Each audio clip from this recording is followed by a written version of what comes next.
Yanim Shamracha, Leinu V'Leishan Shemei Yisrael, Adonai Shamracha, Adonai Tilchal Yad Yaminecha, Yimam Hashemesh Le'yakecha V'Yareach B'Layla, Adonai Yishmarcha Mikora, Yishmar Es Nafshecha, Adonai Yishmar Tetzcha V'Oecha Mi'atav, Adonai Yishmar Tetzcha V'Oecha Shira Malos Mimamakim Prasicha, Adonai Shema B'Koli, Tzienas Necha Kashuvos L'Kol Ta'adonai, Adonai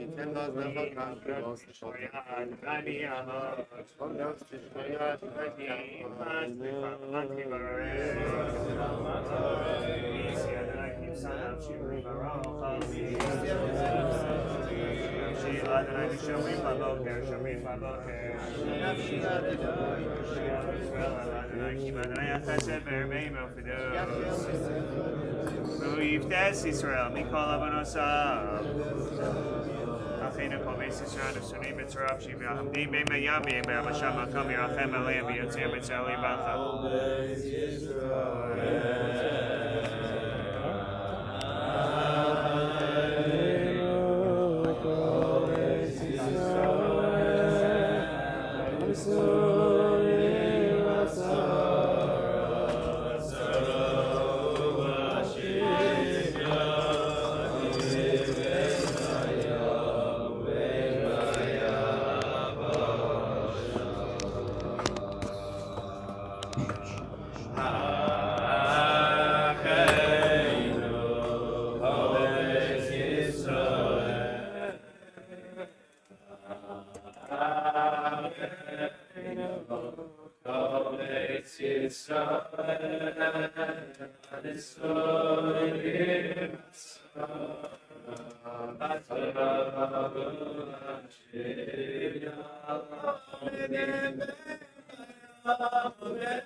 Ki eilech begein sama vesla ilai lai rara gam ki eilech begein sama vesla ilai lai rara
Adam hoya ya hiyam hima hima hima hirai rai hiraram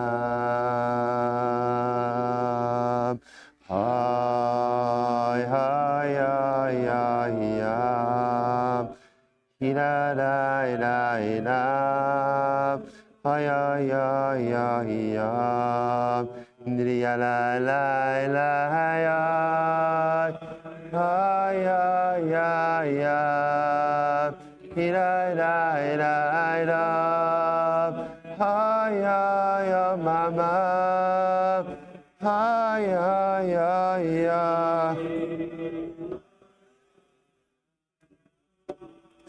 Ira, ira, ya, ya.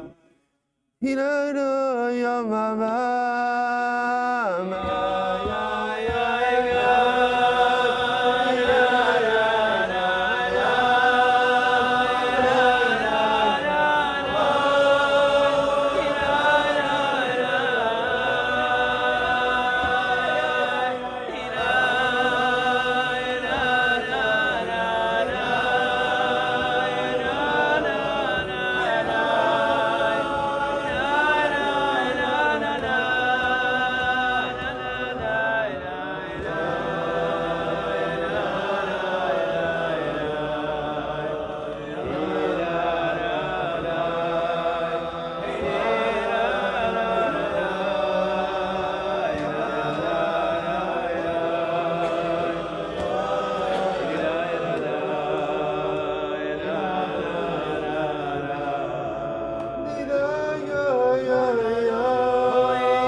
So we begin the journey this morning. Gam ki ilech begeitz amoves. There are certain journeys that we take in life that we know are going to be exceptionally and overwhelmingly painful. Certain journeys that we would rather never take. But we know that at least if we do have to take them, that lo ira ra ki ato imadi. Thank you. We know that even though we have to take them, we never take them alone. And even though there are certain things, there are certain moments of pain that you can't escape, certain moments of difficulty that you simply cannot bypass, but just the knowledge that I don't have to walk it alone. Just the knowledge that we're here together on a Tisha B'Av morning. And that no matter where we go in life, HaKadosh Baruch Hu accompanies us. Lo ira ra ki ata imadi. I know somehow, some way, whatever life throws our way, we'll get through it. We'll make it through the difficult journey, because I am never alone. Ki ata imadi, for you, HaKadosh Baruch Hu, are with me. As we get started, just on the Kinnos, a very special thank you to Moshe Abramson. Really just works so hard all the time just to make sure that all the technical details, the streaming and everything else takes place. It gives up a lot of his own time, his own avoda, to be able to allow and to enable for the rest of us. And also I want to recognize that our Chaver Rebbe Lassen is here. Rebbe's in the middle of Shiva for his father. He's sitting up here in the front of the shul. There's an opportunity. We're all in the midst of Avelos, but just to take the opportunity, Rebbe, on behalf of our entire Kehillah, Makom Inachim Eschem B'Soch Shar Avedetzion V'Yerushalayim. I want to begin this morning with what I think is a very beautiful poem. I have to thank Reb Mickey Feldbaum. Gave me a beautiful. I quoted a poem in a drasha a couple of weeks ago. And then that week he gave me a very beautiful book titled "Two Worlds Exist," by a Jewish poet, a Lubavitcher Chassid. His name is Yoshua November. He's a young man. He lives in Morristown, New Jersey. He writes poetry, actually award-winning poetry.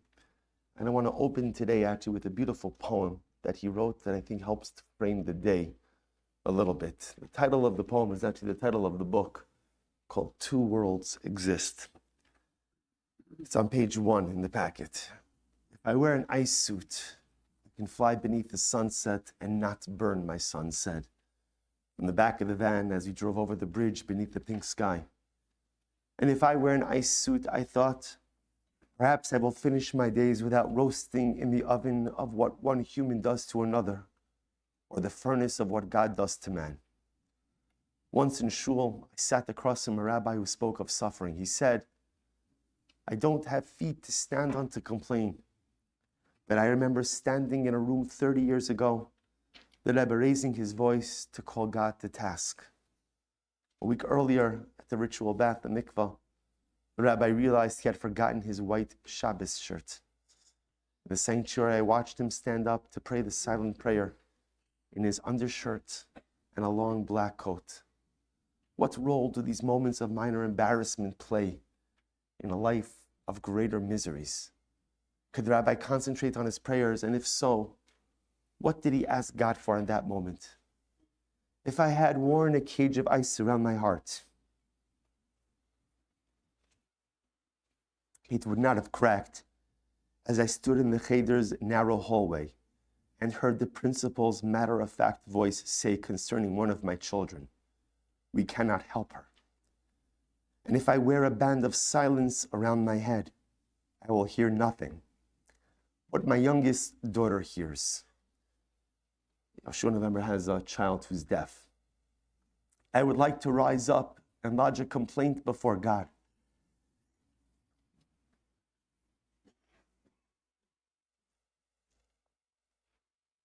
But each morning I wake late for prayers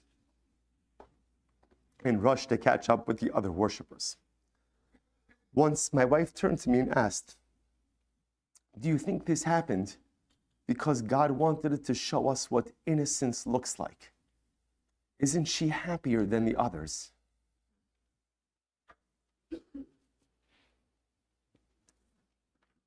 Then she turned her face back into her closet and cried into her blouses. Two worlds exist, the higher hidden one and our earthly realm. Everything that occurs in this life flows down from the hidden world. That which appears good descends through an infinite series of contractions until it fits within the finite vessels of this world. That which appears tragic slides down, unmitigated, from the hidden realm, a higher unlimited good this world cannot hold. So the mystics explain suffering. If all comes from above, from where no evil descends, is this something one tells another who is suffering? This is something one does not speak, but tries to believe when life no longer seems possible. When I was younger, I believed the mystical teachings would erase sorrow. The mystical teachings do not erase sorrow. They say, here is your life. What will you do with it? And this, dear friends, I think helps to truly bring together a little bit of this dynamic that we are experiencing today. There are these two worlds that exist. A world of bracha, a world of good, a world of beauty. And then there's a world of heartache, a world of difficulty, a world of tragedy. Today we'll discuss and we'll lose ourselves in two different types of tragedy. There's the tragedy that we're used to thinking about, the tragedy of a Khurban, the tragedy of a Holocaust, the tragedy of October 7th, the tragedy of the Crusades, the tragedy of the Inquisition, the tragedies that we think about when we think about tragedies. And then there's just the pain of everyday life. There's so much pain. There's so much difficulty. There are so many things you look around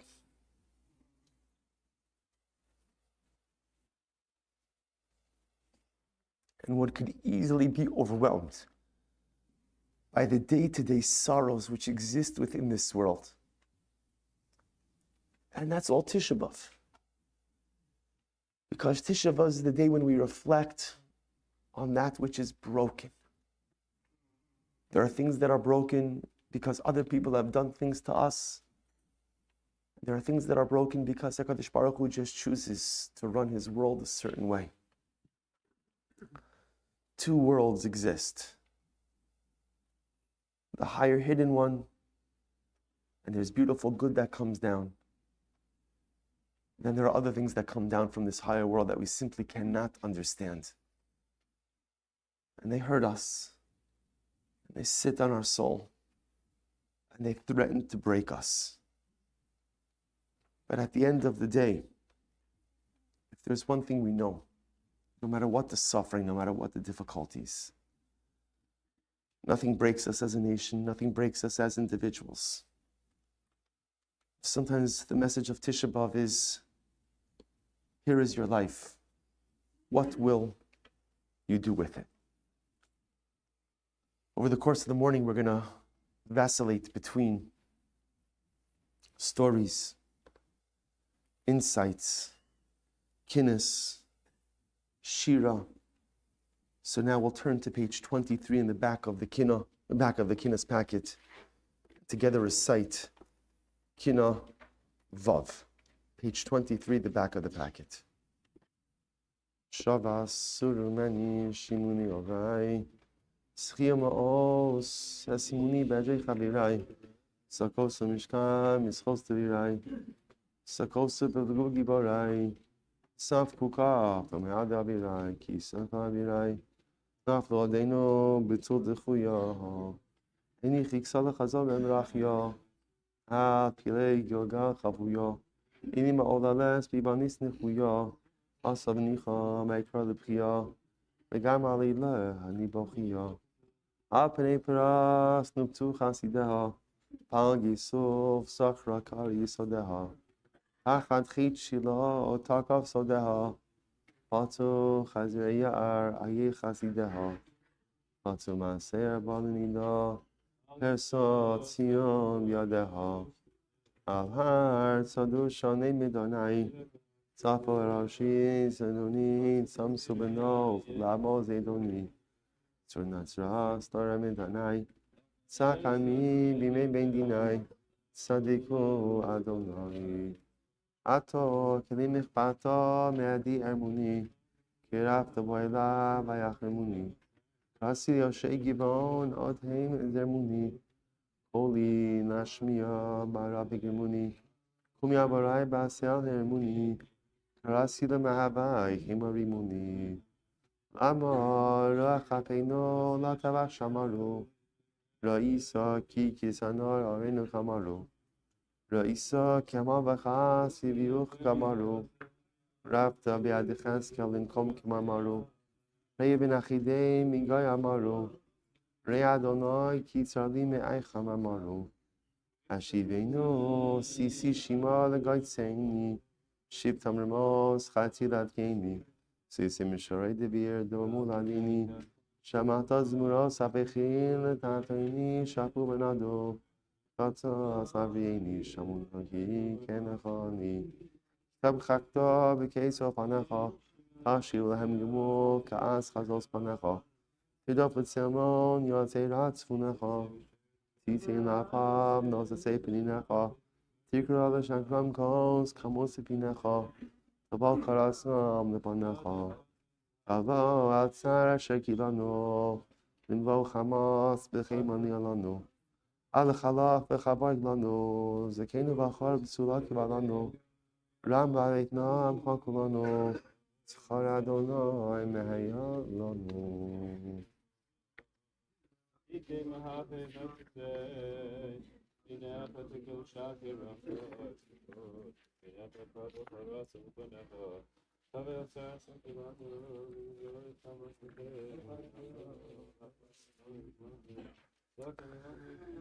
Go back to page 2 in the packet for just a moment. I think what Yoshua November expressed very powerfully in this poem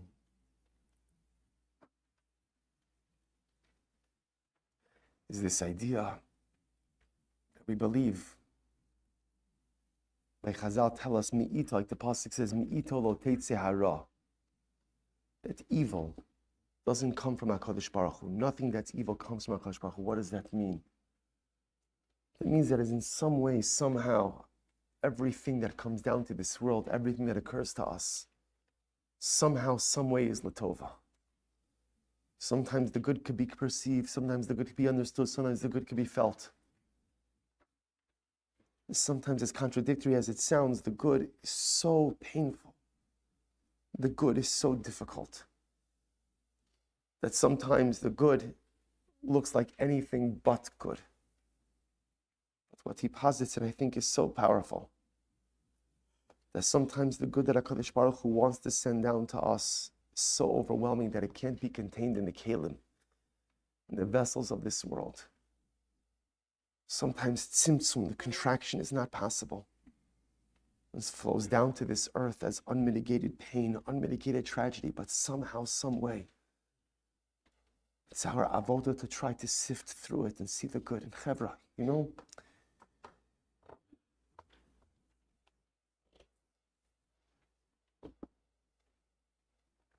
this is our avodah. In life, you can either be broken by the pain, or you can summon up the strength to say that I believe that within all of these layers of pain, somehow is good, somehow is beauty, somehow is kedusha. And it's my task to find it. I won't be broken. I won't be sidelined. I won't be neutralized and paralyzed by the pain, but somehow I'm going to sift through all of the layers and I'm going to find unbridled and unmitigated, beautiful tov, beautiful good that somehow resides within. Rabbi Nachman, the Rebbe speaks about this extensively. You take a look at source number 2, which is on page 2 on your packet. The Rebbe says in Sichos Haran, he writes as Rabbi Nachman, Kach Ne'emar Sham. Look at this. Echad Shal also. Inyan Nesila Ezamakum. Someone asked the Heilige Rabbi Nachman, Zuchuse Yagin Aleinu. Person was supposed to take a journey. And they asked the Rebbe, Yisa L'Sham, should I take this journey? Heishiv Lo. The Rebbe responded, Kisheroa Adam Nesia Lefanav.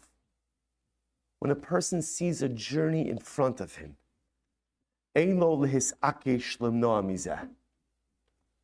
Don't deny the journey. Journeys are scary. Sometimes when we see a journey in front of us, the most logical thing to do is to stay put. Because the journey represents so many unknowns.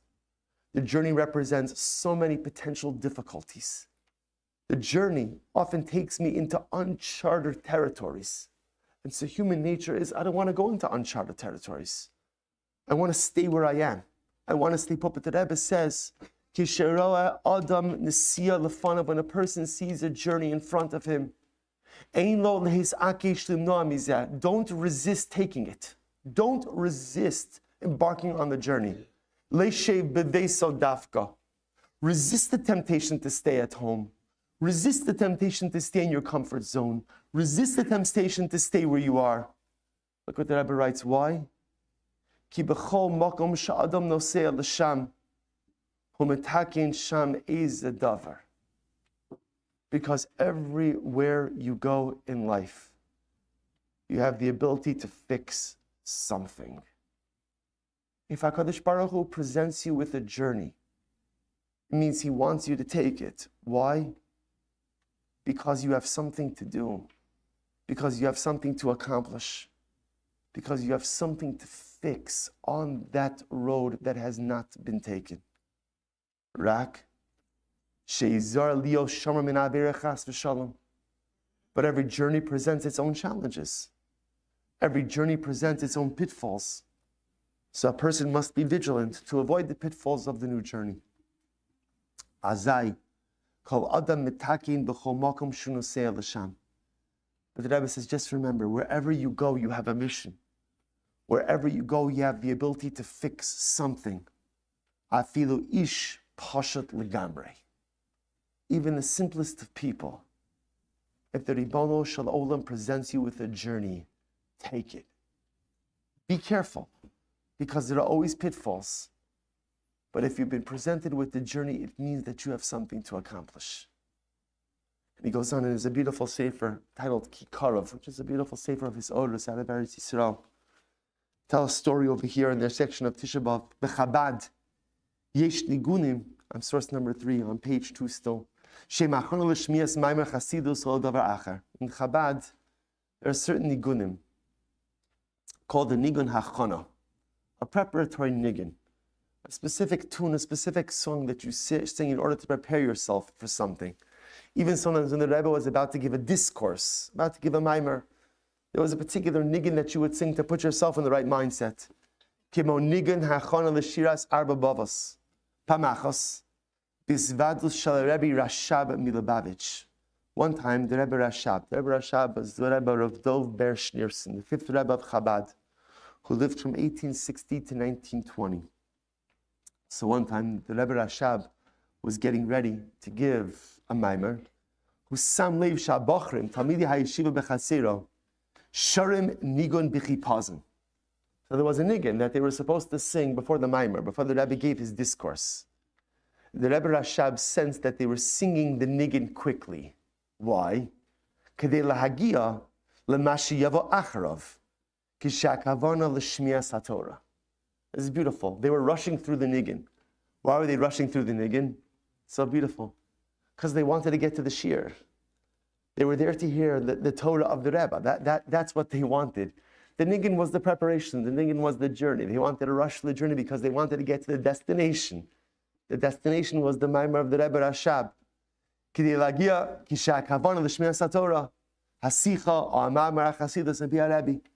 wanted to hear from the Rebbe Rashab. Okay, we got to do the nigun, but let's get through it. The milam acheres, habochrim ratzu lezares as ha'inyanim, v'la'avor as shlav ha'achana letovas regashai. The Bachrim wanted to rush through the preparation. They wanted to rush through the journey in order to get to the destination. Second paragraph in number 3. So what happened? When the nigun finished, Rabbi Rashab hikdish sicha shlema ba'hizbir sheba'avodas Hashem shel Yehudi tzarech lasos kol davar b'shlemus or b'pnimius. The Rebbe in that mimer spoke about one central theme, and the theme was that whatever you do, you have to do it completely and with totality. Efshar ulai letargem ez zelamila achas nochachos lios legamre bisoch masha osim. The Rebbe says, whatever you do in life, you have to be present. Whatever you do in life, you have to be present. Gam im medubar bedavar shurak hachana ledavar haba.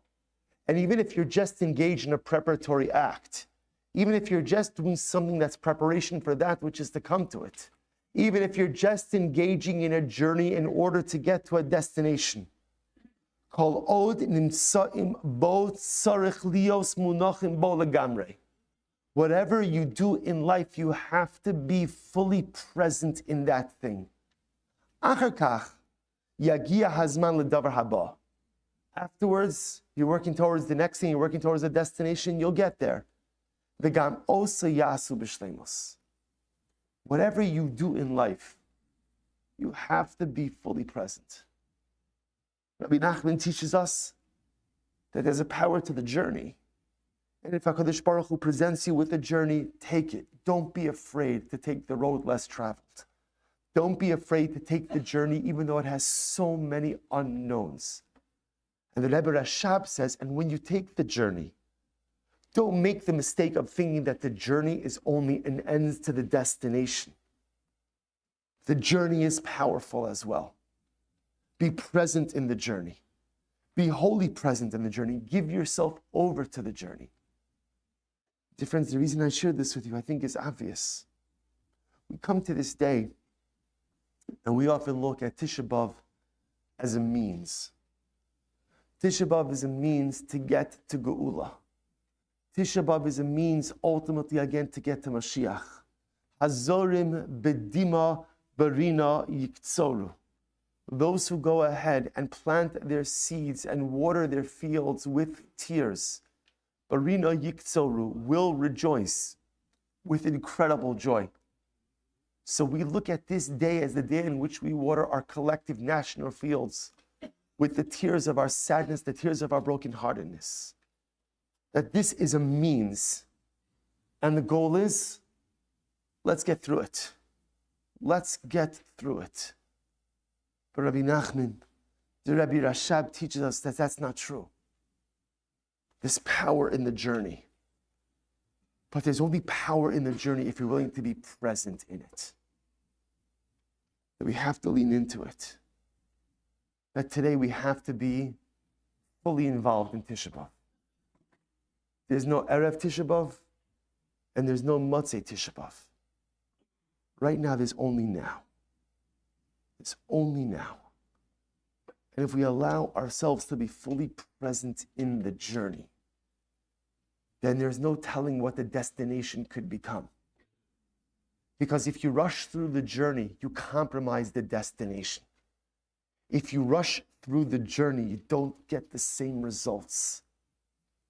But if you're willing to take your time along the journey of Tisha B'Av, if you're willing to lose yourself in the journey of Tisha B'Av, then there's no telling what we could accomplish when we get to that great destination. Because, dear friends, I can't stop thinking about the destination. It's the destination we've been yearning for and davening for 2,000 years. It's the destination of Geula, the destination of Mashiach, the destination of the Beis HaMikdash.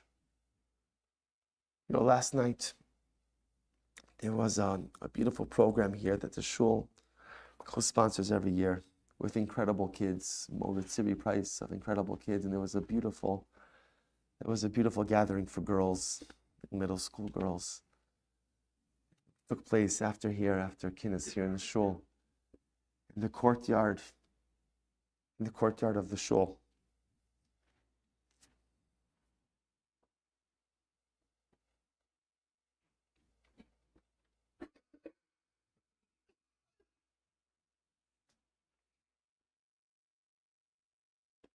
With children, of course, you always have to be careful about allowing your emotions to come out.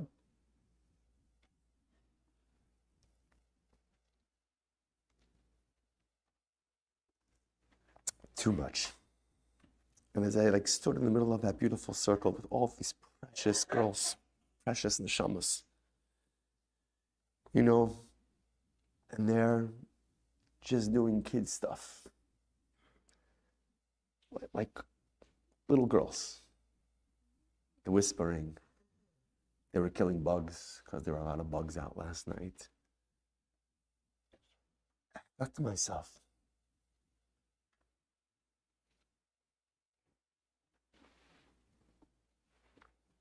all I wanted is that they should grow up in a world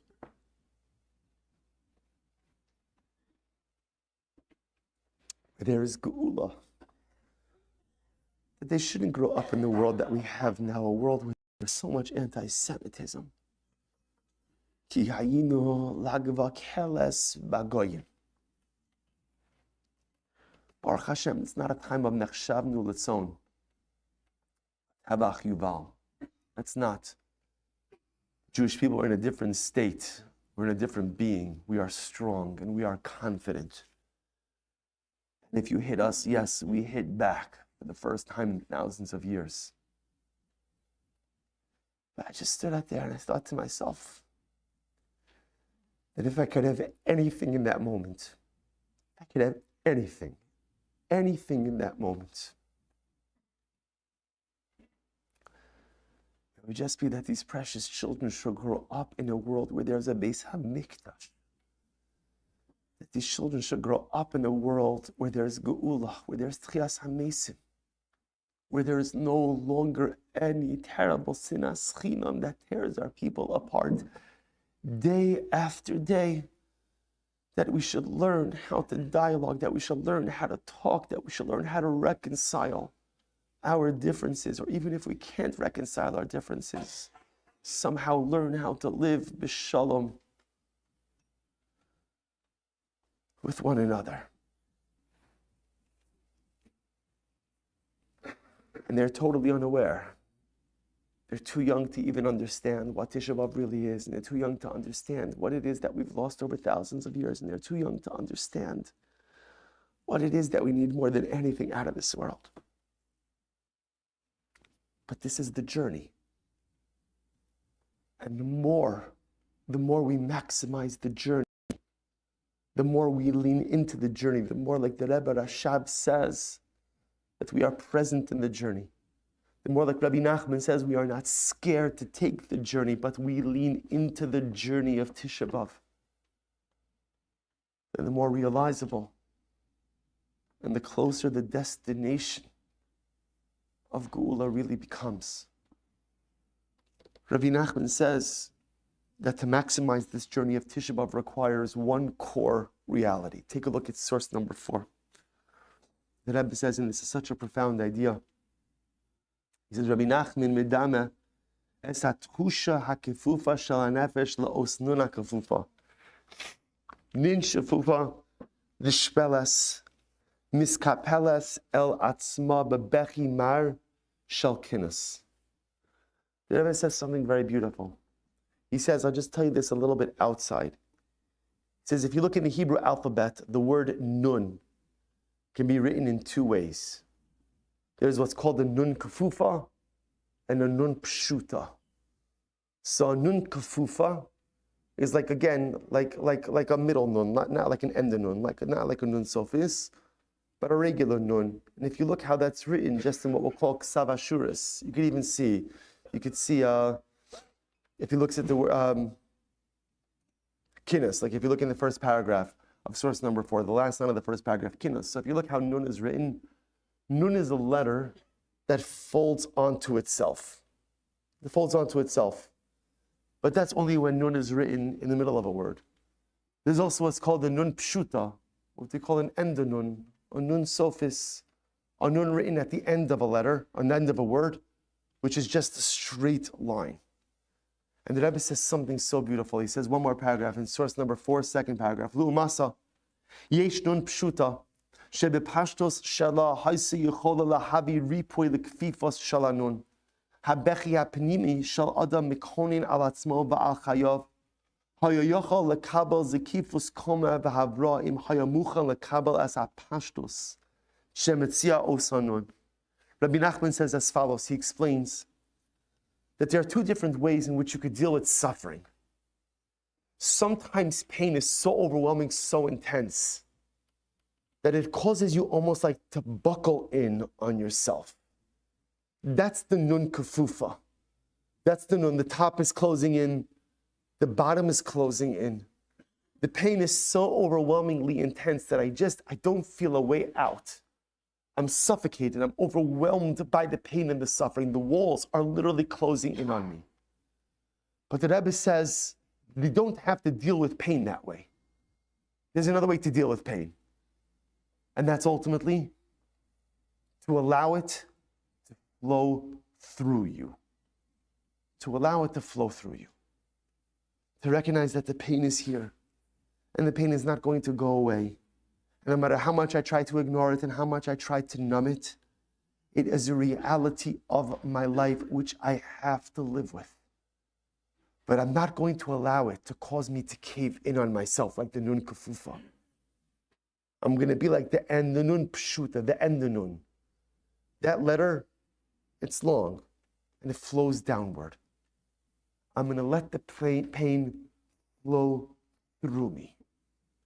I'm going to acknowledge it, experience it, feel it, but at the end of the day, I'm just going to embrace it and let it flow through. But I'm not going to allow it to collapse me. And Rabbi Nachman says something so incredibly beautiful. He says, look at the last paragraph in verse number 4 on the left side. Aval anuna pshuta ne'ederes mechayenu. Hi amnam yechola haisa lahavi osanu tikun. Avalamila tikun nechsar. Let me tell you this outside. The Rebbe says, we've mentioned this many years in the past. Rabbi Nachman writes that the word Kinnos and tikun are the same letters. Same exact letters. Kinnos, kuf, yud, nun, vav, saf. Tikun, Saf, Yud, Kuf, Vav, Nun. The same exact letters. Says Rabbi Nachman, Kinnos, lamentations, sadness, suffering. Tikkun, rectification, fixing. What's the difference between these two words? Ultimately, the type of nun you put into it. Kinnos is a nun that collapses upon itself. Kinnos is what happens when the suffering is too much to bear. And literally, again, I feel as if the world is collapsing on top of me. And there are days of kinnos. There are days when we are allowed to feel that way. There are days when we are mandated to feel that way. There are days when it's natural and normal to feel that way. Today is such a day like this, where literally all of the pain is so overwhelming that I don't see the light at the end of the tunnel. I don't see the good. I can't shake it off. And in those kinnos moments, the top of the nun is coming in, the bottom of the nun is coming in, everything is collapsing on me. But I have to work my way towards tikkun. And what does tikkun have? Tikkun, at the end of it, says Rabbi Nachman, has the nun pshuta, the end of nun, which says, okay, there's pain. There's always pain. But the pain will not collapse me. The pain will not break me. The pain will not define me. I'll allow myself to go ahead and feel it. I'll allow it to course through me, but I will not allow it to paralyze me. This, Rabbi Nachman says, is the entire essence of Tisha B'Av. To work our way from kinnos to tikkun, to work our way from the nun pshuta, the nun which collapses upon itself because the pain and suffering is so acute, ultimately again to a tikkun, to a nun pshuta, where I can live with the pain, but with all of that pain I still have the ability to take the overwhelming, incredible, beautiful, and holy journey of life. Let's recite together now Kinnos Zayin on page 25. Eicha atzta b'yabcha v'bebiad adumim amunacha lo zacharta bris b'imsara asher berata l'tchunecha uv'chein b'tinus zachar Adonai emeya lanu Eicha agata b'garascha laglos v'yadgein l'gulecha v'lo zacharta d'ligas tilog derech asher dilatu d'galecha v'chein dibarnu zachar Adonai emeya lanu Eicha hakta be'agyacha ladoch b'yad holin hamonecha lo zacharta v'yudvesak b'ses asher b'yad holidudecha v'chein b'kolenu zachar Adonai emeya lanu Eicha zanachtu b'zamecha l'zaza b'yadrim zvulecha v'lo zacharta chitun chukei chorev asher chachakta l'chamolecha v'chein chivinu zachar Adonai emeya lanu Eicha tarachta b'tarachecha l'choch b'yad tmeim t'la'echa v'lo zacharta yedidus yosher sheicharta yadecha v'chein yalanu zachar Adonai emeya lanu Eicha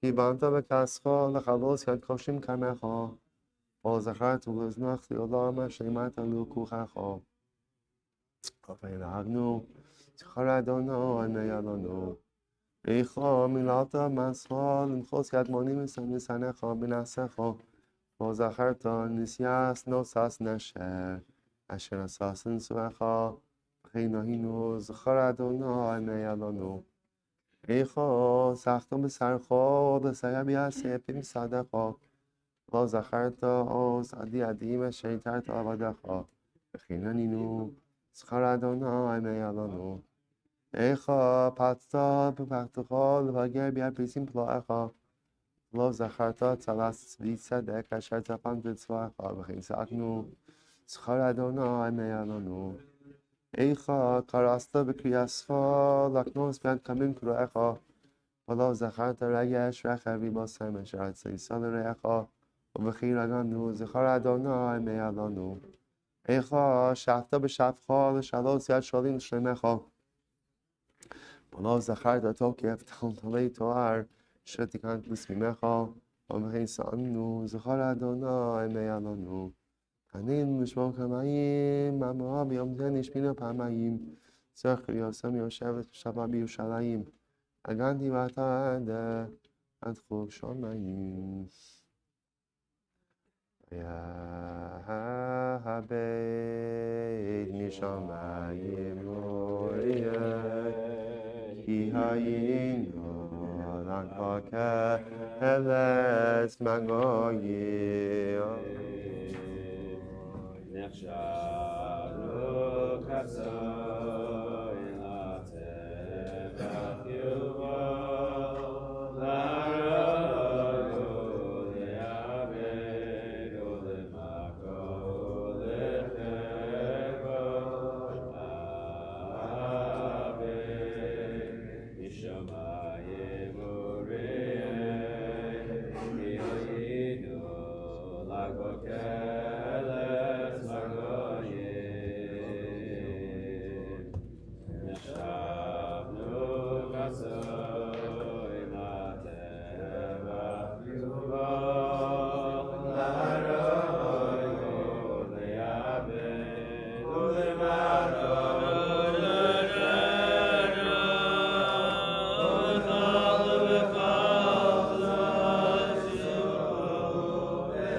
One of the most difficult things in preparing for Tisha B'Av is people often ask, what's the theme for Kinnos this year? So in general, I'm always resistant to answer that question for two reasons. One, because generally I delay in preparing for Tisha B'Av as long as possible. Because a Yid has to hold on to hope. How can you start preparing for Tisha B'Av too early? How can you give in so easily? How can you give up so easily? So usually I end up scrambling a little bit a day or two before Tisha B'Av to try to put together what I'm going to discuss. But also because there is no theme to Tisha B'Av. There's no theme. I should say there doesn't have to be a theme. The theme to Tisha B'Av, Rabbi Nachman just taught us, is feeling the pain collapse into both sides, and then working through it to try to figure out how to be a whole, functional, and productive person. The avodah of Tisha B'Av is to go from the nun kafufa to the nun pshuta. It's about experiencing the pain of your people. It's about reading the stories, understanding what we've been through, who we are, what we are. And one of the things that I find so overwhelming about preparing for the Kinnos is I'll often find myself looking for something and then stumbling upon something totally different. So I want to share with you the story of Noam Apter, Hashem Yikom Damo, on page 3 in your packet, who was killed al Kiddush Hashem at the age of 23 in Yeshiva of Otniel, resident of the holy city of Shiloh. It's an article, Noam's Choice, A Life of Giving. Noam Apter lived to be a good friend, and he died saving them. A rabbinical student at an Israeli Hesder yeshiva where students combine army service with Torah study. He volunteered with disabled children, wrote poetry about the holiness inside of every being and the potential for spiritual greatness. But the 23-year-old's life was cut short when terrorists burst into his yeshiva in Otniel and sprayed the room with gunfire. Noam thwarted the terrorists by locking and then blocking the door to the next room, leaving himself in the room with the terrorists, saving more than 100 young men on the other side, but sacrificing himself. Noam's parents, Yossi and Pirchia Apter of the Israeli town of Shiloh, say they consider their son's heroic death a natural extension of the way he lived. Noam was following a path that reflected a love of giving to his fellow man, explained his father Yossi Apter. Under fire, dear friends, listen to how incredible this is. Noam faced an agonizing split-second decision. Armed with a gun in his pocket, he could either try to shoot the terrorists or run to lock the door. You'll see what this means in just a moment. Noam's decision to die saving his fellow students wasn't a random, spontaneous action. It was an accumulation of a lifetime of giving to others, Apter said. Noam was always busy with volunteer projects and helping the needy. On the night of December 27, 2002, the students at Yeshivat Otniel in the Hebron Hills were enjoying a Shabbos meal. They sang Shalom Aleichem and other songs welcoming the Shabbos. 4 students had volunteered to be the evening's waiters and were busy in the kitchen dishing out the food. Noam Apter was among them. The others were Yehuda Bamberger, 20 years old, Zvi Zeman, 18 years old, and Gabriel Hotter, 17 years old. When terrorists burst into the kitchen, Noam could have run from the room and saved his own life. But he didn't. Instead, he sprinted to the connecting door and locked himself in the room with the terrorists. He hid the key where they wouldn't find it. The terrorists shot him in the back. Fatally wounded, Apter fell to the ground, but not before, page 4, blocking the door with his body. After they shot everyone in the kitchen, Yehuda, Tzvi, Gavriel, and Noam, the terrorists tried to open the door to the dining room, but failed. Next, they attempted to shoot into the room through the small glass window, but that didn't work either. Finally, they fled. Later, they were hunted down and killed by the Israeli army. Noam was hailed as a hero by students and rabbis at the yeshiva for his actions. Had he not locked that connecting door during his final moments, they said in news reports on the incident, many more people would have been killed that night. Also, just to understand the enormity of this story, a young man with the presence of mind, understand he could have fought back. He had a weapon, he could have fought back. But fighting back, who knows what would have happened.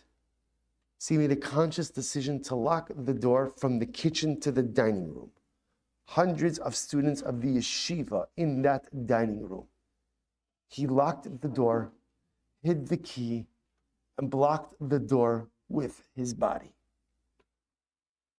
However, you know, we read stories of tzaddikim all the time. There are biographies of tzaddikim that are written all the time. And there are some tzaddikim whose name we never know. Noam after Hashem Yikom Damo was a tzaddik Yisod Olam. At the age of 23 years old. Can you imagine the amount of Avas Yisrael you have to possess to give up the most natural instinct is self-preservation? The most natural instinct is to save your own life. And in fact, by the way, the halacha even recognizes this. The halacha says, that when given a choice between saving the life of another and saving your own life, the halacha says, save your life. Your life comes before the life of another. But to transcend to such a level where chaye chavercha is kodem chayecha, chaye chavercha is kodem chayecha. Chaye chavercha is where you at 23 years old have the presence of mind to recognize I am willing to give up my life and use my body to shield my precious chevra in the next room.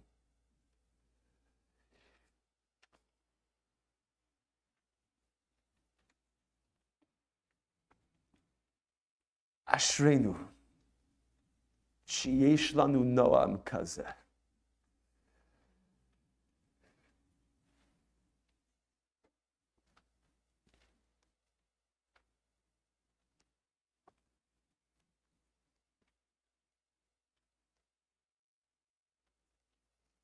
Praiseworthy is the nation who has children, who has young men like this.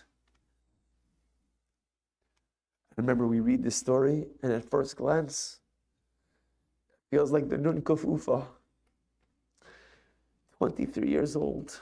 23 years old. Killed in cold blood.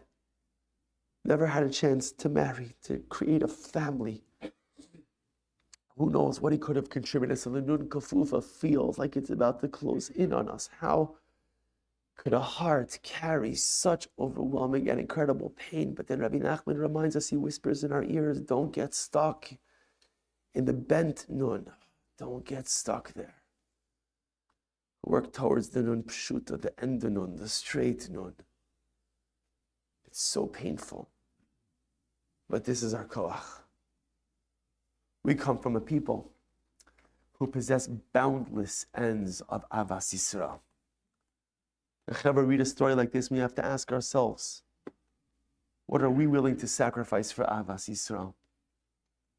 You know, we look at what's happening in Eretz Yisrael now, and again, the situation with the draft is an incredibly difficult one and a complex question for the Jewish people.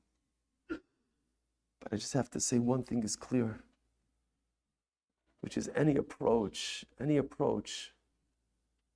intensifies sinas chinam is probably not the right one.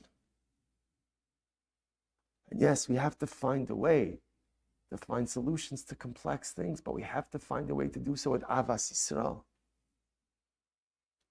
Because there are young men and young women throughout the millennia who have sacrificed themselves for us, for each other. This is what Avas Yisrael looks like. Noam Apter is what Avas Yisrael looks like. And if a young man of 23 is willing to give his life for Avas Yisrael, then alachas kama v'kama, how much we have to be willing to give of ourselves for love to another as well. I will say how much we have to try to go ahead and avoid machlokes. How much we have to try to go ahead and hold each other and love one another and settle our differences in a way that promotes Avas Yisrael. Noam Apter gave his life because he loved those Jews in the dining room, whether he knew them or he didn't. We're not called upon to give our lives for Klal Yisrael, but at least to live lives which promote a sense of Avas Yisrael. You know, people, we often say, what can you do to bring the Geula? Remember, it's important to understand it's not a mystery. It's not a mystery that brings Mashiach. It's not a mystery that brings the Geula. The same thing that took the Beis HaMikdash, the same thing that took Geula from us is the same thing that brings it back.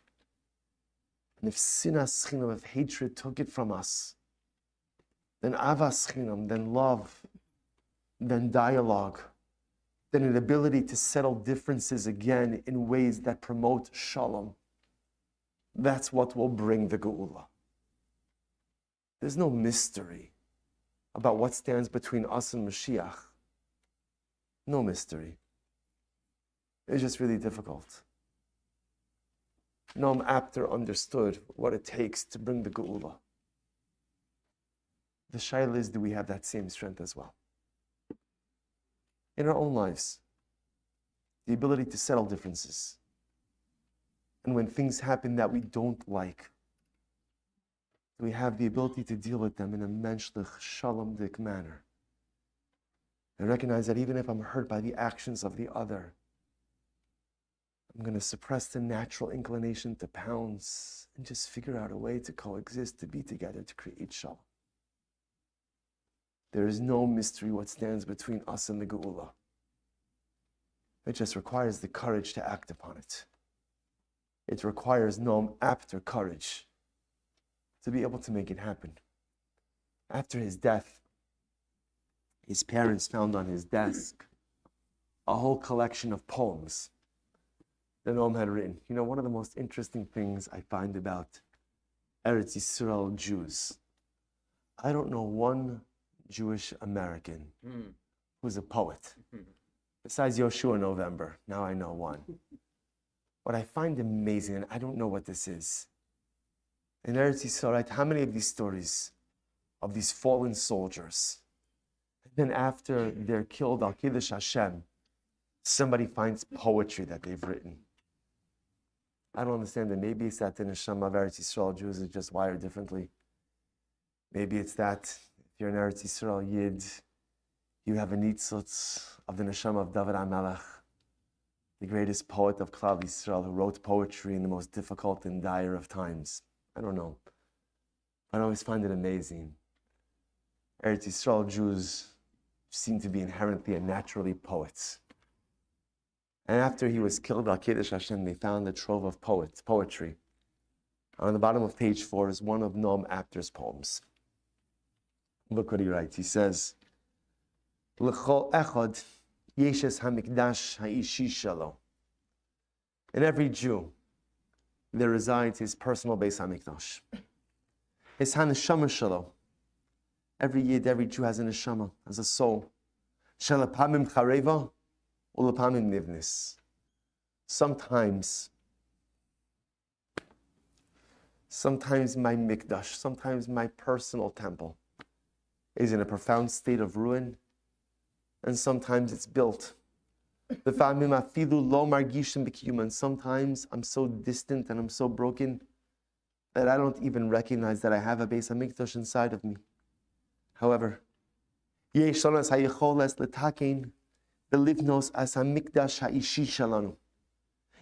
has the ability to fix, to construct, and to reconstruct our personal Beis HaMikdash.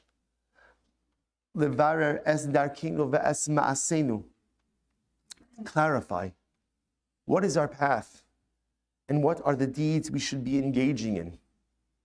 Below says L'cheshbon hanefesh la'avor li'adenu. And ultimately, again, take an accounting of our lives and not allow life to go by without taking an accounting. And not allow life to go by without thinking about what we want to do and who we want to be ma'acharenu. And look what he writes. Kishamikdashim haktanim yivnu v'yamdu zekufim. Listen to how beautiful these words are. And when we each do our personal work, and we allow our personal mikdash to be built and to stand upright, nihya muchanim lemikdash hagadol. Do you understand the power of these words?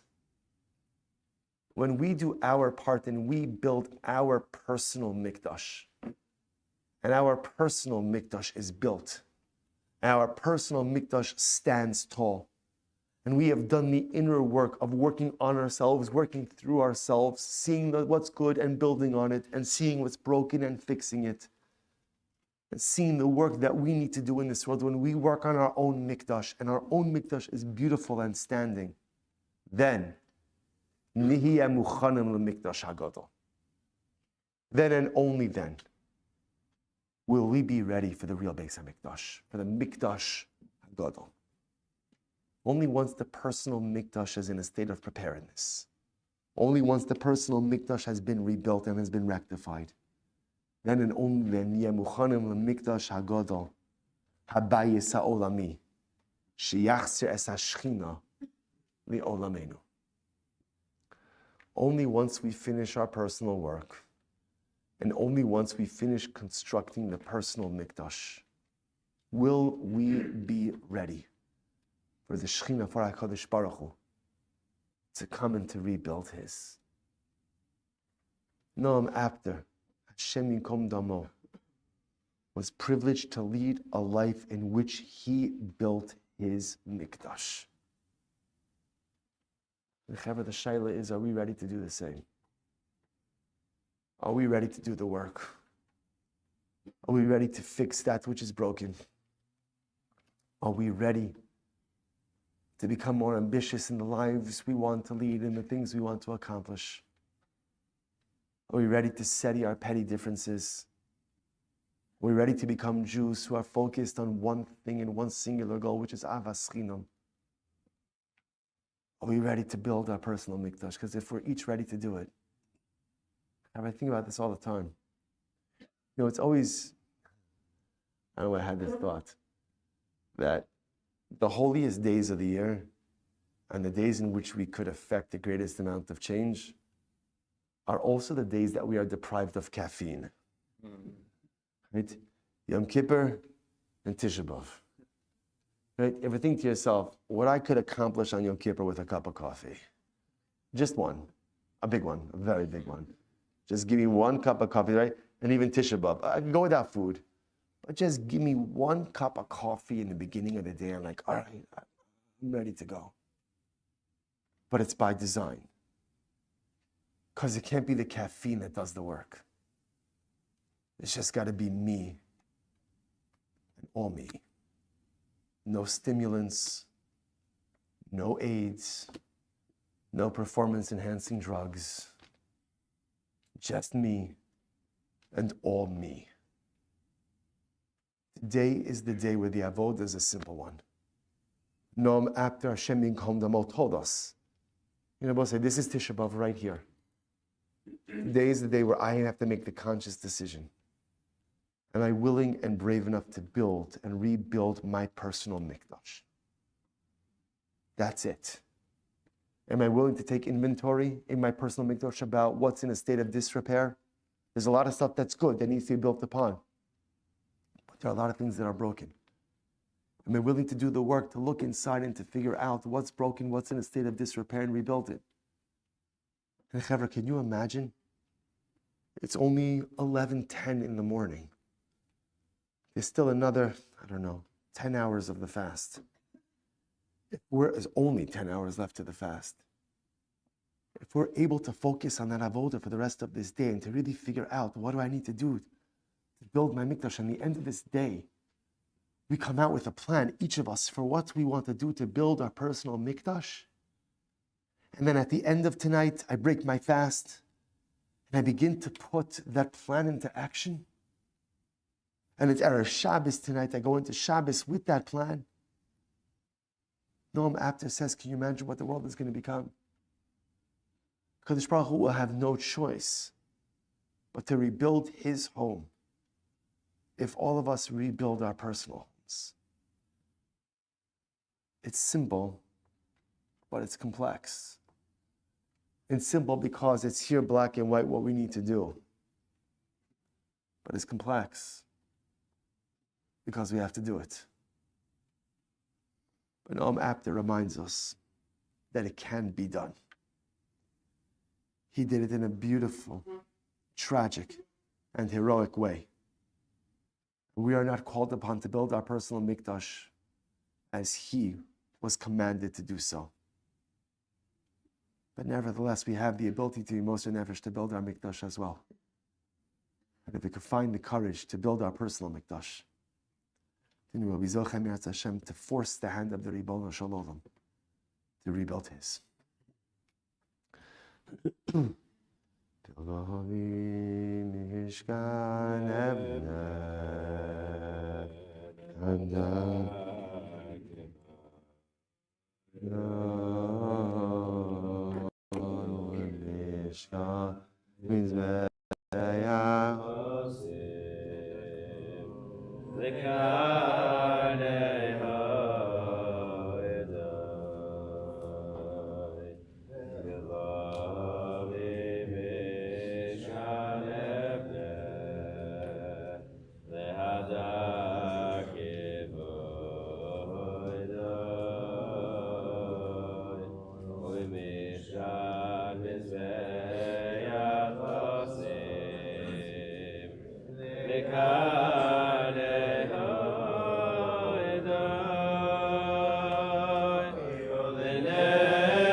of the things we mourn on Tisha B'Av is that the presence of the Beis HaMikdash was so much more than just a place to connect to HaKadosh Baruch Hu. Yes, of course, the Beis HaMikdash represented a central meeting place, was the great Koach HaMa'achid, the great unifier of the Jewish people. It was the place where we came to serve, to daven, to be together. It was the place where we came to self-actualize, a place that we came to become great. The Beis HaMikdash, Chazal tell us, also inserted a certain level of equilibrium into the world. When there was a Beis HaMikdash, there was a certain hashras hashchina, a certain manifestation of the divine. Where there was a Beis HaMikdash, things operated in a certain way. When there was a Beis HaMikdash, there was a certain seder to the world. And with the destruction of the Beis HaMikdash, that equilibrium was disrupted, or maybe better stated, the equilibrium was removed. So often we go through life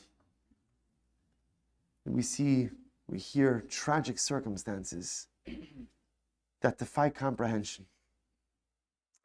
I don't mean a tragic circumstance like Noam Apt or like a terror attack, or tragic circumstances where our enemies attack us, hurt us, and kill us. That certainly is part of Tisha B'Av. But there are other tragic circumstances that one wonders, Eicha, right? The word Eicha means how. The word Eicha can be vocalized as Ayeka, where are you? The word Eicha really summarizes in general like HaKadosh Baruch Hu. How do you allow these things to happen in your world? We know that everything is for good, that somehow everything is good. But HaKadosh Baruch Hu, sometimes we are left with the overwhelming question of Eicha, just how can this happen? And Tisha B'Av is the day when we are allowed to ask that question. We are encouraged to ask that question. And we recognize that although we may not receive an answer to that question, again, the Nun Pshuta, we have to get there, but right now I'm still in the Nun Kefufa. The pain seems so overwhelming when I see the tragedy and the pain that often finds its way in every corner of our people, in every corner of our world. Sasha, I want to share with you just a heartbreaking story.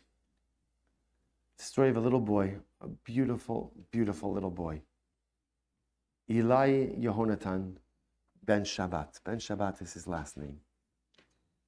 Eli Yehonatan was a beautiful, rambunctious 3-year-old boy who lives in a town called Or Akiva in Eretz Yisrael.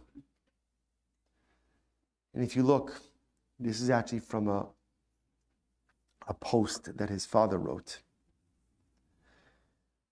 Tragedy kaveda pakta sa'ir Or Akiva. There was a terrible tragedy that took place in the city of Or Akiva. Eli Yehonatan ben Shabbat Zal ben 3-year-old little boy. Neherag etmol, this happened in March.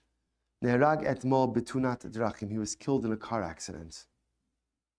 Al pi prateach hakira harishonis, Eli amda besamach li'imo berechov liad beito, v'kasher rechav shenichnas lerechov pagabo. So Eli Yonatan, have a look at that little boy with such a precious smile. He was standing holding his mother's hand, and as children sometimes do, he let go of his mother's hand and he ran ahead into the street. And as he walked into the street, the car was turning the corner and hit him.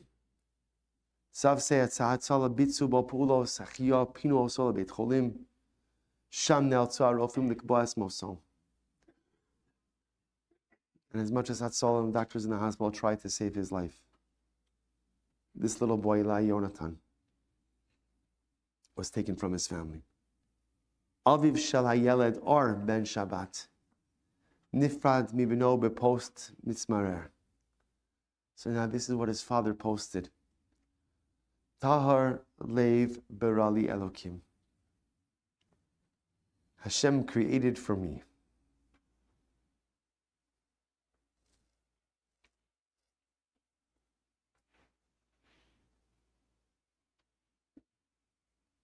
a child who was so pure of heart.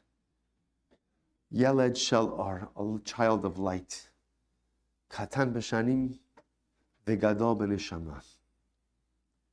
Young in years, but such an old and great soul. Betach kulchem shamatem etmol al hayeled shenidras v'halach li'olamo. The word writes, Ar Ben Shabbat writes it. I'm sure all of you heard yesterday about a child who was killed and who was gone to his world. Hayeled Husheli.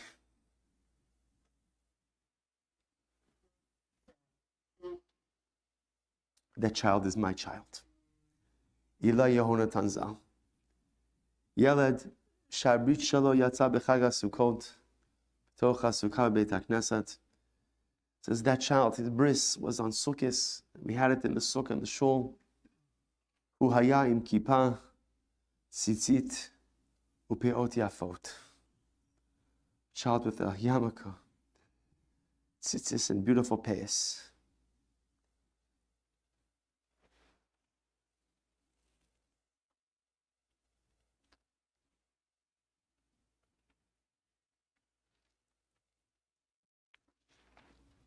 Yeled Sadiq, shezachol gadol emunah, a righteous child who was again young in years but so great in emunah. Hemshich devarav, but the post goes on. Hisyachei sa'av lismodedos hakashem avdon habelti nitbas uletzmicha tziborit la zachsa mishpacha. In the post, the father goes on to discuss the enormity of dealing with the loss, feeling of being blanketed by love, by the community. It is impossible to comprehend the totality of the pain. We are absolutely and totally broken.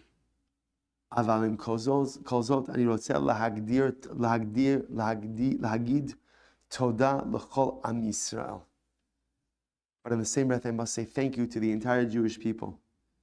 Shechizek otano b'chol makom efshari. Have given us strength in every way. V'ani margish shakol am Yisrael mishtatfim b'tzari. And I feel like the entire Jewish people are partnering with my pain. L'siyum ha'av sikim et dvarav b'preda ko'eves mehayeled. Toch shu madgish et emunato ki medubar b'gzera mishamayim. Listen to how the father ends. Or Ben Shabbat ends.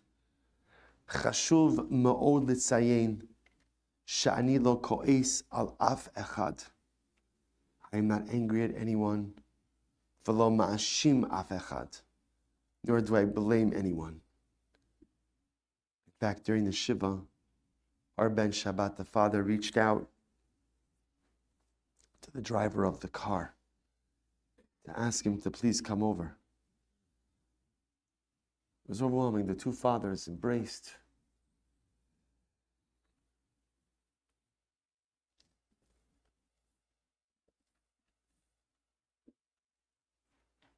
Two fathers whose worlds were turned upside down for very different reasons, coming together united in the bond of brokenheartedness.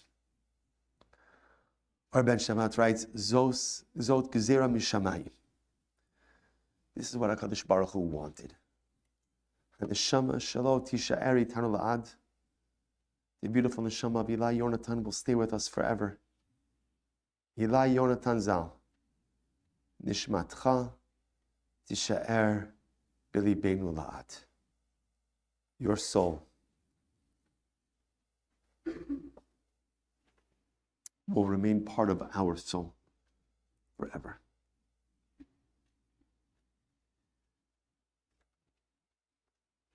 Dear Chavra, what's so painful and powerful about this?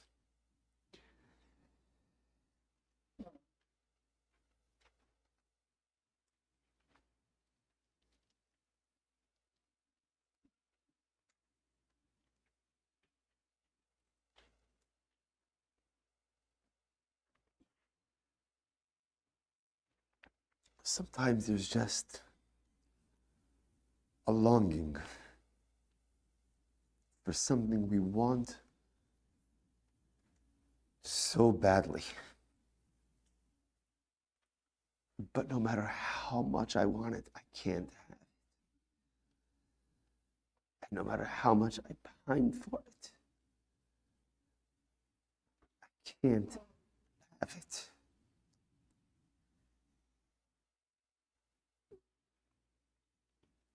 And there's this hole in my heart, this hole in my soul.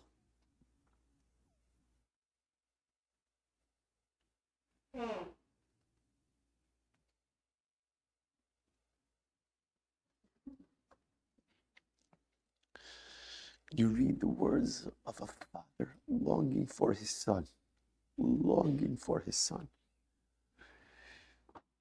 Nishmatcha tishaer b'libenu la'ad.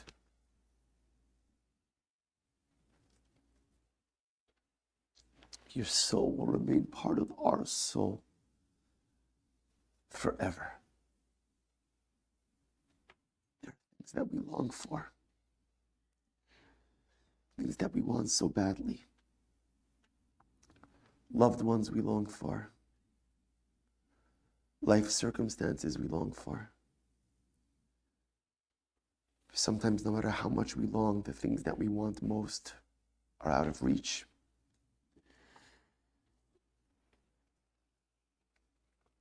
And this is important because deep down, although it's so deep that often we can't feel it, this is what the neshama feels like with Geula. This is what the neshama feels like with the Beis HaMikdash. This is what the Geula feels like with the neshama. I want it so badly. You see, we could relate to this story. And I can relate to this story because every parent knows that the worst fear is chas v'shalom, something happening to your child. Chas v'shalom, rachmana litzlan. And we conjure up in our worst nightmares that feeling of horror. If something were to happen, I could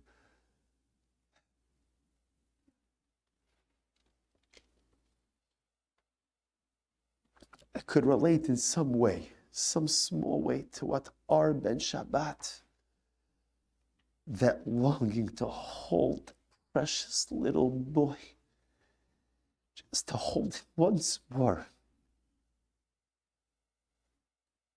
And if we go deep enough inside of ourselves and we get in touch enough with our neshamas, that's what the neshama feels each and every day. A longing to hold on to HaKadosh Baruch Hu, a longing to hold on to the Beis HaMikdash, a longing to hold on to Mashiach, a longing to hold on to Geula. Because all of us have that emptiness inside of us, or something we're longing for. And I wish anything I could throw my arms around it. But I can't.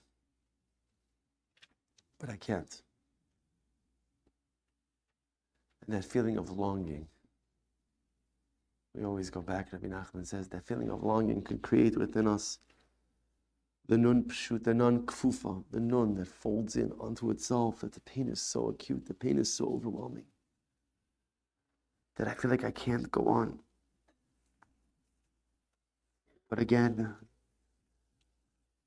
just like we said, Ashrinu, sheyesh lanu noam apter kazeh. Ashrinu sheyesh lanu ar ben Shabbat kazeh. Also makes us understand that sometimes our avoda is Gezerah min hashamayim. HaKadosh Baruch Hu knows what's best. He gives us our circumstances. He knows that somehow, some way, not only could we handle them, but we'll grow from them. And this feeling of yearning, this feeling of wanting something that is absent, is so pronounced throughout so much of Tisha B'Av. If you look on page 6, there's a small excerpt here from one of the famous Holocaust diaries. This is from a young girl by the name of Eva Heyman. She was 13 years old at the time that she was murdered by the Nazis in Machshma V'Zichron. She grew up in Hungary. For those who know a little bit about the history of Hungarian Jewry was really spared the ravages of the Holocaust until 1944, the end of the war. But when the Nazis in Machshma V'Zichron set their claws upon Hungarian Jewry, they did so with unbridled wrath and anger, quickly and systematically destroying so much of that holy, ancient community. And Eva Heyman kept a diary while her family was still in Hungary, and it was found after the war. She writes, this is on May 30th, 1944. Dear diary, from now on, I'm imagining everything as if it really is a dream. I tell myself this over and over, because if I stop even for a moment, the fear comes back so sharply that I can hardly breathe. In a dream, things can change. In a dream, people wake up. In a dream, nothing is final. But I know it isn't a dream. I know it's real. Even though everything feels impossible, the silence in the house, the way the grown-ups look at each other without speaking, the way they pretend not to be afraid, nobody says a word, and that frightens me more than shouting would. It's as if all the sounds have been swallowed up by the streets outside. I keep listening for something, footsteps, voices, anything. But the quiet is like a wall. I walk from room to room, touching the furniture, the windowsill, my bicycle's empty space, trying to convince myself that I'm still here, that I haven't disappeared along with everything else. A 13-year-old child writing in her diary that I simply long to get back to what was. I look at this as a bad dream, because bad dreams could come to an end. Bad dreams you could wake up from. This ongoing motif of yearning for something, and we do this also. We say, Chadesh Yameinu Kikedem. Hashem, bring us back. I long for something so different. I long for a different world. I long for what was. I long just to be somewhere else with something else. I just long. I long with Arben Shabbat. I long with Eva Heyman. I long with Elie Wiesel. If you take a look in source number 5, this is a beautiful excerpt from his memoirs. Elie Wiesel, in addition to all of his other books, he also wrote a memoir called The Rivers Run to the Sea. In this memoir, he writes something so powerful. He says, I see my little sister with her rucksack, her backpack, so cumbersome, so heavy. I see her, and an immense tenderness sweeps over me. Never will her innocent smile fade from my soul. Never will her glance cease to sear me. I tried to help her. She protested. Never will the sound of her voice leave my heart. She was thirsty. My little sister was thirsty. Her lips were parched. Pearls of sweat formed on her clear forehead. I gave her a little water. I can wait, she said, smiling. My little sister wanted to be brave, and I wanted to die in her place. And he says something amazing. I seldom speak of her in my writing. I dare not.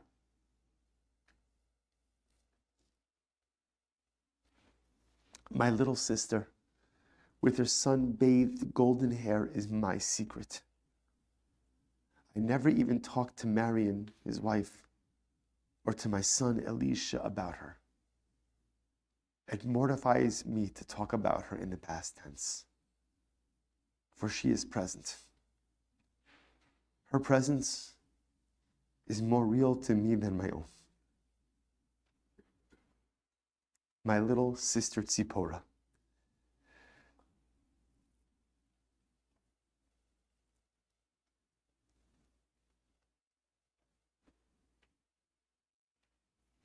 My little angel, scorched by a darkened sun.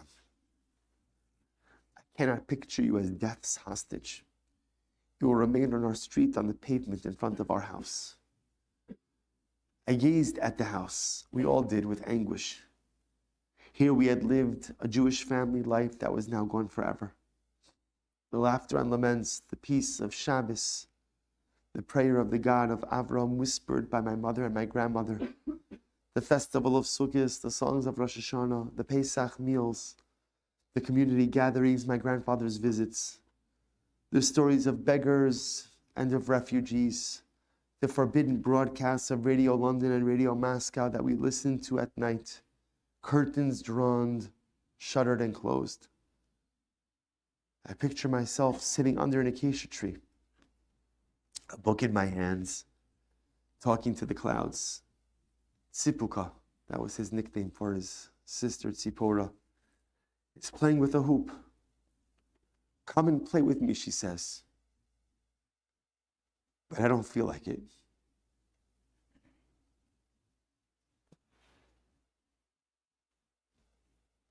And now as I write these words, my heart is pounding. I should have closed my book and stopped my dream and stopped everything and dropped everything to play with my little sister. These feelings of longing for something that you know that at least in this world I won't have. It'll come again. And just like Eli Wiesel, Zecher Tzadik Levrach will be reunited with his sister. And Or Ben Shabbat will once again see his precious son.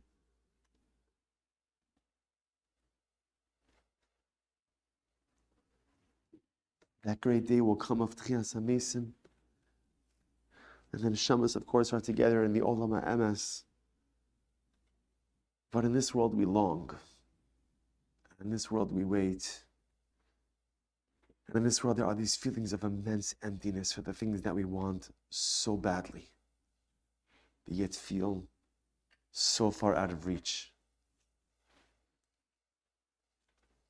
Those feelings, once again, that's the nun kefufa. Those feelings can be paralyzing. Those feelings can be overwhelming. But our avodah on this holy day is to allow ourselves to feel those feelings. To even be temporarily paralyzed by those feelings, sitting on the ground, unable to move as a result of those feelings.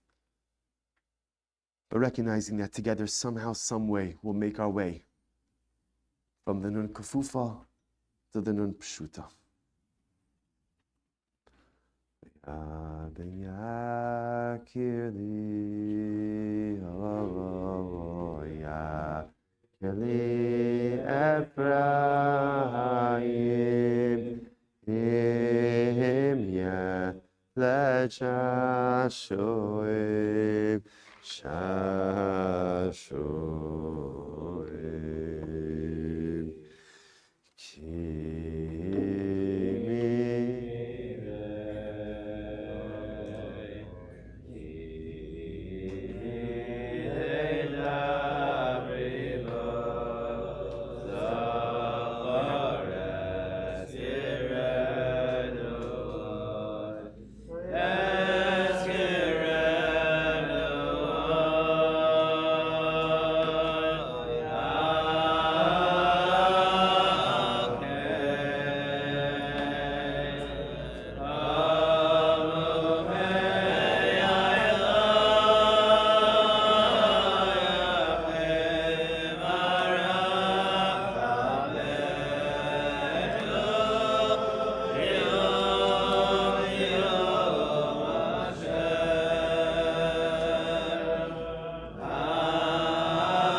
continue on page 6. Actually, what we'll start with now is we'll go to page 37 in the Kinnos.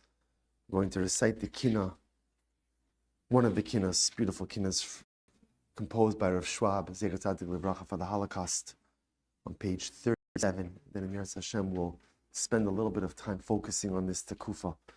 Page 37, it's Kinnos 47 in the back of the Kinnos. The Kinnos al Kedoshei Ashah.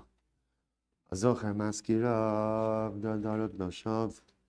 Meis Hashem, Bechartanu, Yizkar Dira'on, Shadal Acharon. Oya, Me'alanu, Shofim Avodam, Shamasu Nafshosam, Kol Shekuei, Imki Abacha, Yifkidem Elohim, Martos HaChaim, Ba'adei Zichram, Nubracha. Suelav Kapayim, Hoy Shamayim, Hoy Ametab Shitei Yisrael, Edus Kilos Arin Galilos, Aburos Mosados, Komade El Mite Pagimayim, Tirad Nainayim, El Ashtos Nachalid Maos, Aliafe Alapim, Utu Misrafim, Kimoishach Rabbanos Haus, Yasare Torah, Maxiki Misora, Aprichak Unat Sirim, Bachob Shemi Joshos, Morim Uros. Lechos Beis Rabban Yakirim, Abonos Botros, Samim, Misabos, Azaram Tapom, Sheaduram, the Rabos, Ravos, Navim, Mechayim, Mosam Nonif Radu, Estimam, Stamam, the Rosh, Kiso, as Rosh, Kolidaf, Rolim Hatrufim, Konafshos, Mesi, Sheber Vasis, Shisho, Alfei Pamim, Alapim, Shlishia Lavaer, Bibrak, Zar Soer, Mikami Achemed, the Hafta, Go Eladam. No, Zecher Saram, Altimcha, Misefer, Asofto.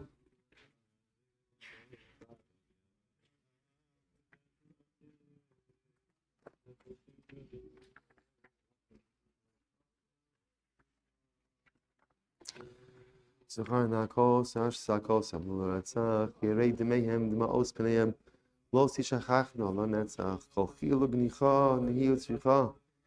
Mishdele Rakos Akladmin, Sachar Safar Benot Chatzor, Eis Nekom Albon Alovim, Machanos Aparaim, Keevon Igaim, Pachim, Pasha Sagumos, Rapos Tzchok Limos, Varog Pitzea Kaos Ayumos, and Avon Simaon Shigaon Itzavon Kishlon Nachvashim Likoach, Honakos Halal, Nikoya Hedum Lal, Halila Lecha, Milishkoach, Simros Ashon, Nikitar Mikivshanti Letilim. Atamos Gidim, Khadi Hara, Khoshagos Mikal, Nechakim Tokta Yadim, Sirchon Gufos, Gubios, Sigufos, Kolal Domen, Admas Noatsim, Echapchut, Tarfeim, Moris Chabeem, Odish the Kishute Anoshim, Ukvitas Etzbos, Sharashea Pros, Nimin, Kibut Perech Tamabas, the small Echirios, Akarpea Boros, Bisre Kibut Kebar, Dum Shol. Echnu Achiosinu, Besersu Benosinu, Kosos Tarila, Midir of Imachsarim, Yashidim Bimchilos, Usarim, Tinyon Yodim Bateshmat Kimarim, Santamim Viola, Damene Agola, Hoy Ariam, Nivas Hasidecha, So Kalashimi, Asher Ishalos, Kebichunecha, Ayamikat Shemecho, Mikol Shema Yisrael, Nasu Napash, Leal Shu Yasmin, Radio Macharon, Hatzikudin, Yapamim, Amin, Banu, Vishalo Shiras Bitachon. Bechin Nishar Am, Kiasom, Nitham, Likvarim, Ishtatayach, Almativos, Efo, Livkos, Yuvavos, Vaproseach. Damniske Adam, Rakniske Adam, Askarosam, Tosasim, Lishocheach, Ariapea, Kodasam, Turamos, Dishe, Zbeach, Mimavel, Sar Yisrael, Shadaton, Nichem, Nitrapes. وشير إسا بأر كمات بزير إختماسا يوم نخففس الخاي من رخيم أداسخان نخيم أشدخان مو نخسفس أرخداش تزوياخ كنهو تتمياخ روح ألوهي نرخفس.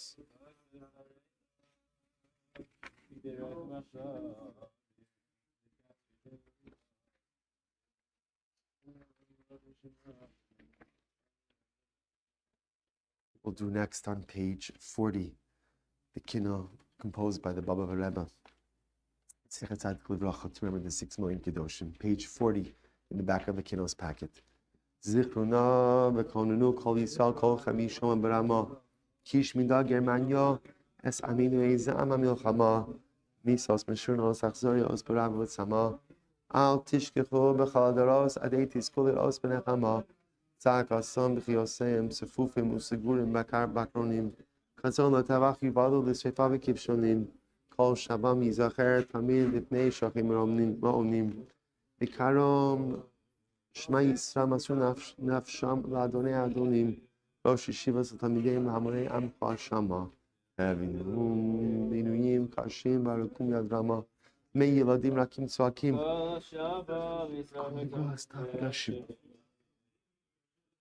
Tosich Hayeh Kol Mishama Svei Pas Apei Mishashom Suvatei Knisios Revavos Sifrei Torah V'lam De'evim Shilcho Va'ish Mitishei Elitisu V'ineu Sapios There's Habeira Yadim Magoim Alegibios.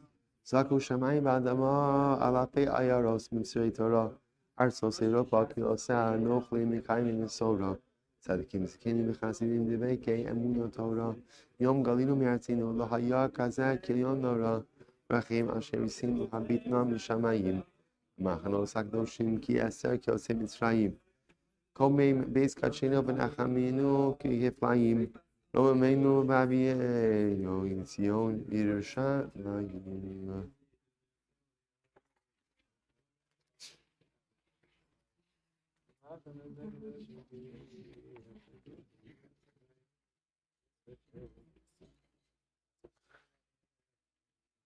If we turn back to page 7 in the Kinnos packet, I'm going to share with you a couple of pieces today from Rav Ephraim Ashri. Quoted Rav Ashri countless times throughout the years. Rav Ashri was, during the war, he was the Rav of the Kovna ghetto. As I've mentioned many times, becoming the Rav of the Kovna ghetto, that wasn't a position that he applied for, wasn't a position that he wanted.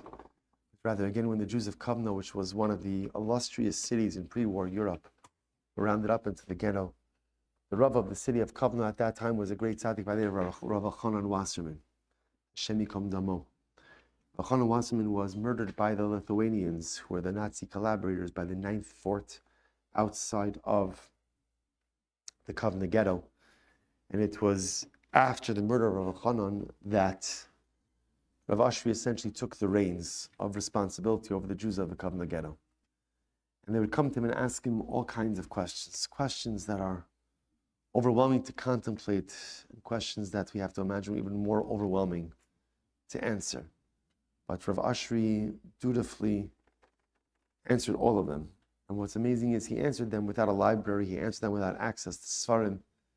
But he recorded all of them, and he made a neder that if he should survive the war, he would take all of these manuscripts, he would go back, with the aid of Sfarim, he would go ahead and annotate them, he would add in the footnotes, add in all the necessary information, and he would show the world who Klal Yisrael is, and what Klal Yisrael is about, and that how even in the most overwhelming and difficult of times, a Yid is connected to HaKadosh Baruch Hu, a Yid is connected to Torah, a Yid is connected to his neshama, and that this book, this body of responsa would serve to Mekadeshim Shemaim. And indeed, Rav Ashri survived the war, and he somehow was able to maintain the manuscripts throughout the war and after the war.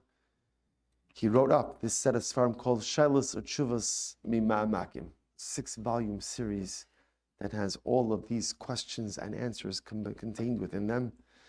And it's one of the most overwhelming pieces of Judaic literature, I think, in the history of our people. The questions that were asked, the answers that were given, simply overwhelming. I think I mentioned in the past that when I was in New Jersey, I was an assistant rabbi in a shul with Rabbi Yudin, should live and be well. So one of the balabatim there heard me quoting Rav Ashri, and he said to me, "Would you like to meet Rav Ashri?" Rav Ashri, after the war, came to the Lower East Side. I mean, he had a shul there. It was Rav of the Beis Medrash Agol on the Lower East Side. So the person said, "Do you want to meet Rav Ashri?" I said, "I want to meet Rav Ashri. It's like meeting my hero, of course." So this person said to me, "He's like, I sell my chametz with Rav Ashri every year. You'll come with me to sell your chametz." Okay, so I went to Rav Ashri, and I really have to imagine that this is probably, I don't know, 27 years ago, 20, 25, 27, 28 years ago. So just understand that this was like before everyone Googled everything.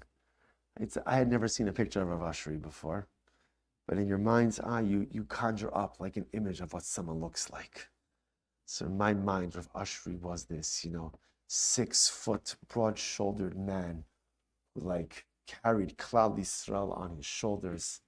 We go to his apartment on the Lower East Side, knock on the door opens, and I don't see anyone. I look down, and there's Rav Ashri. He wasn't even 5 feet tall. A man of such small physical stature, but yet of enormous spiritual strength. So I'm going to share with you some of the questions that he answered during the war. Now, again, what I'm quoting to you for over here is what he did after the war. So he took all of the questions and all of the answers and filled in all of the Ma'amar Komos, all the necessary sources. But here's the question. Bedin, this is in Chelik Aleph, in the first volume. Im Yoshvei, Choshech v'tzamoves hageto, mechuyavim b'mezuzah. Here's the Shaila. The Jews of the Kovno Gera asked him, do we have to put up a mezuzah on our domicile in the ghetto? That was the Shaila. Shaila, he writes over here, B'mei ha'ro'ah v'amatzar b'yosinu kiluim b'ghetto Kovno. So again, in those terrible days when we were literally again in prison in the Kovno Ghetto, V'shum kesher lo haya lanu imachutz. We had no connection with the outside world. Afsu azlo lanu biglal kol kach tashmishe kedusha she'ef sharinu lahasigam b'shum ofen. We really also had very little access to tashmishe kedusha, Sifrei Torah, tefillin, mezuzos. Hine bo lefanai mispar anoshim v'dimasam alechayam. There are a group of holy Jews who came before me. And literally, again, borrowing from the imagery of Eicha, their tears are on their cheeks. V'shaluni kedas ma lasos. They asked me, me'achar shemizuseya nifsalu v'afshar lahaseg mezuzos acheros kedei lekolvan al pischeihem. Here was the Shaila. Shaila was Rebbe. The mezuzos that we had, that we were able to take with us from our homes when we were exiled, as a result of everything we've gone through, have become possible. And obviously, we don't have the ability to get new mezuzos. So what should we do? V'tochen sheilasam.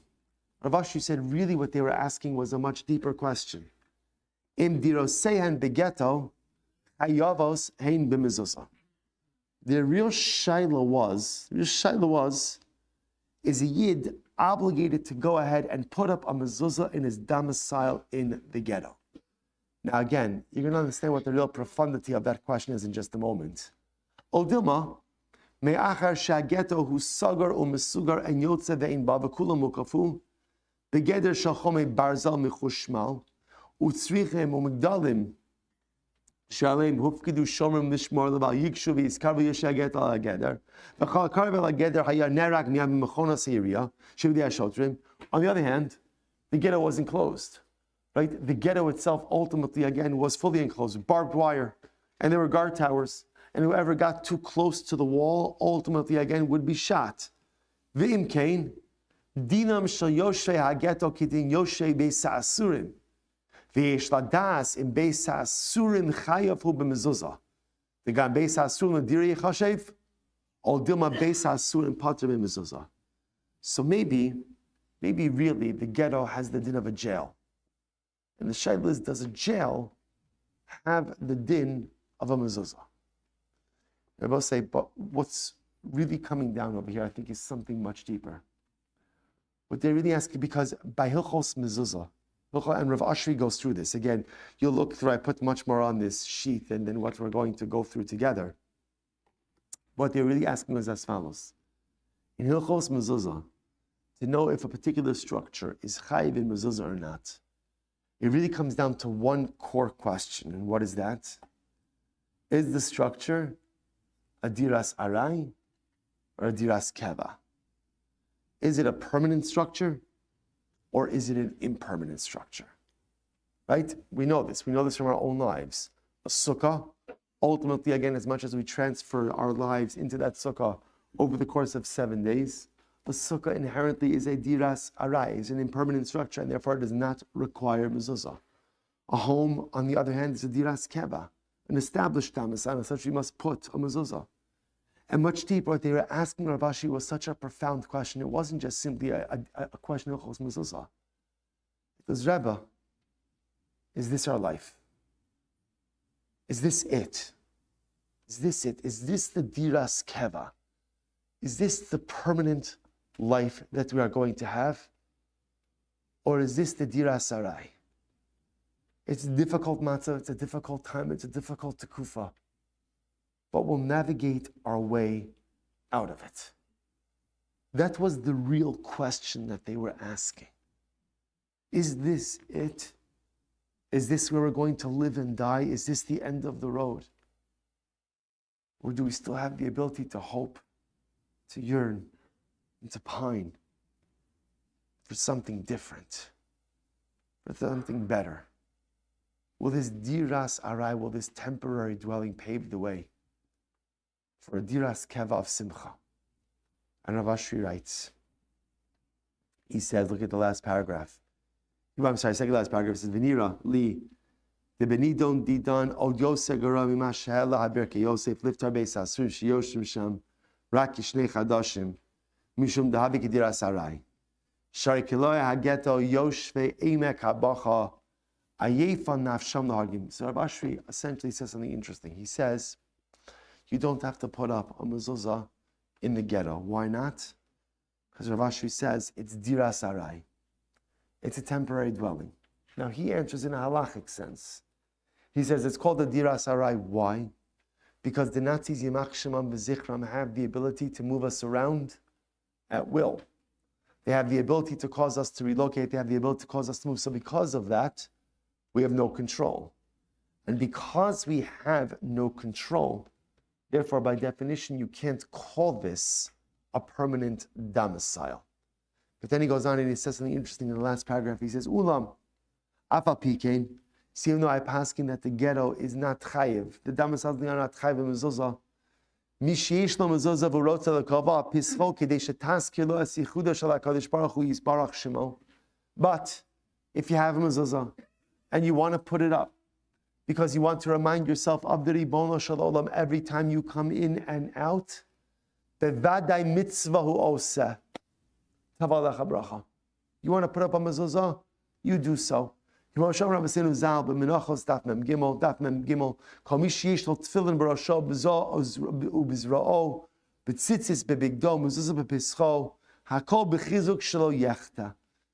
says, at the end of the day, if you have a mezuzah and you want to put it up, then you certainly have the ability to do so. And dear friends, understand what Rav Ashri was saying. So there was a halachic answer and there's a hashkafic answer. The halachic answer is, you don't have to put up a mezuzah in the ghetto. Why? Because it's not a permanent domicile. Why is it not a permanent domicile? Because we have no control where we live. The Nazis, Yachsham Zichram, can move us anywhere they want. It is not a permanent domicile, therefore no mezuzah. But understand the chizik that he was given to the community of the brokenhearted. It is a diras arai.